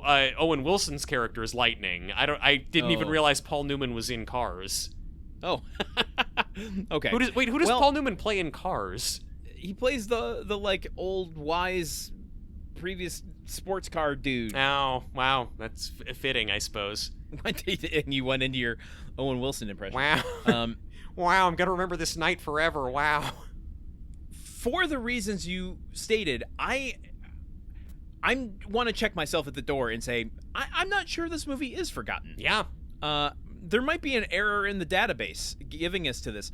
This is, when you look at the trivia, this is Miley's first movie, so that's something to remember it by. Whether you remember the movie itself or remember it exists is an interesting conversation to have. But this is the movie where Miley and Liam met and, as you said, had a very public relationship for almost a decade. Mm-hmm.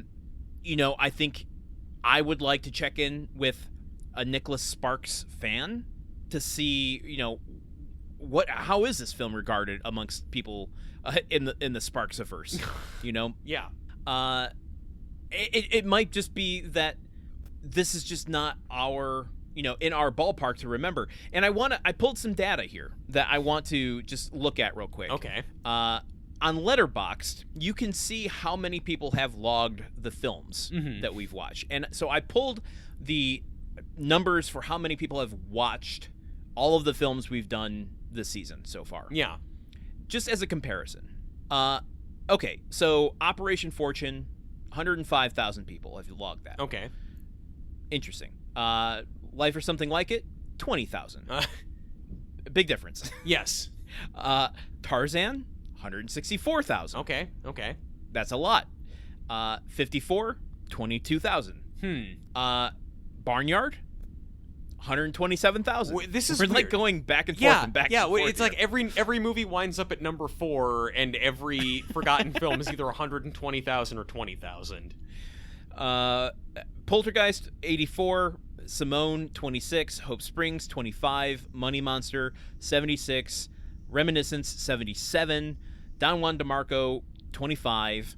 And this movie, by a large margin, 185,000 people have seen it. The most logged movie of any movie we've done. Yes, by far. Interesting also that Hope Springs would be like 20,000, even though it was the most profitable of any of the movies we've watched. I think that speaks more to the Letterboxd users than it does. You think old people aren't on the niche film lover social network? Interesting. Okay. Yeah, no, maybe the machine has fully shown its ass on this one by alleging that this movie was forgotten. If this movie is forgotten, then I would point to it just being the proliferation of the Nicholas Sparks movies as a brand, and that they all kind of blend together. Sure. That's the only thing I can kind of point to. So with that, let's talk about and wrap this episode up. Should we send this back to modern memory or leave it floating out here in 2010? For my money, I think we should send it back. I think we should remember it, simply because, the movie's not perfect, but it's a good bit of just summertime fun. It's a good it's a good reminder that Miley Cyrus is a good actor. Simply on the strength of Miley Cyrus, Greg Kinnear, and Bobby Coleman's performances, that family and their scenes together. Mm-hmm. Yeah, sure. But this is good work by a bunch of actors, some of whom are not necessarily known for doing great acting with a lot of range, and I think that this is a good showcase of that. Interesting. Okay. I struggle with this one because I feel like I'm not the one to make the determination for it. Well, it clearly you are wasn't made for me. on the podcast. I am on the podcast. That's where the struggle comes in. Personally, I think that there are many other films that achieve what this film is trying to do in a slightly more memorable way, but I imagine the people who saw this at an impressionable age probably have no interest in watching an Eric Romer film or, David Lean's Summertime. Mm-hmm. This is the film that they saw in their impressionable years. So, but it for all the reasons you said, I'm going to, I changed your opinion on Don Juan DeMarco by 1 star. Yeah, you did. I think you changed. I was so on the fence with this. I'd written that I was gonna give it a soft leave it behind, but I think I'm gonna give it a soft let's remember it. Soft remember. I mean, this movie is soft. It is soft focus. It's a soft remembrance. It's a soft of that one summer. I'd much rather a soft remembrance than a soft reminiscence. So.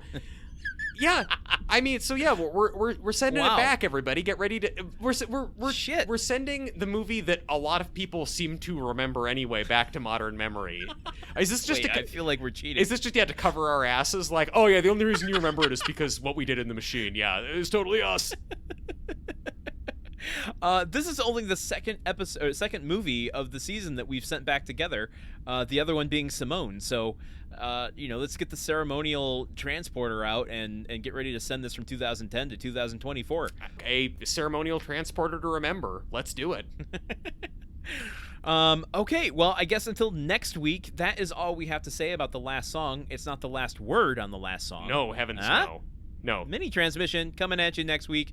Until then, we'll see you then. Okay? Very good. Goodbye. It is hotter than a Georgia summer in this movie memory machine right now, and we're gonna go hose off in baby oil, just like the folks at Liam Hemsworth's house. So for Truman Caps, I've been Landon Solano. For Landon Solano, I've been Truman Caps. Goodbye. Movie Memory Machine is part of the Gruntwork Podcast Network. Join our Patreon at patreon.com/gruntworkpodcast to keep the machine running. Theme song by Porky's Groove Machine. Rate us on Apple Podcasts or wherever you listen. For more information on today's show, visit MovieMemoryMachine.com.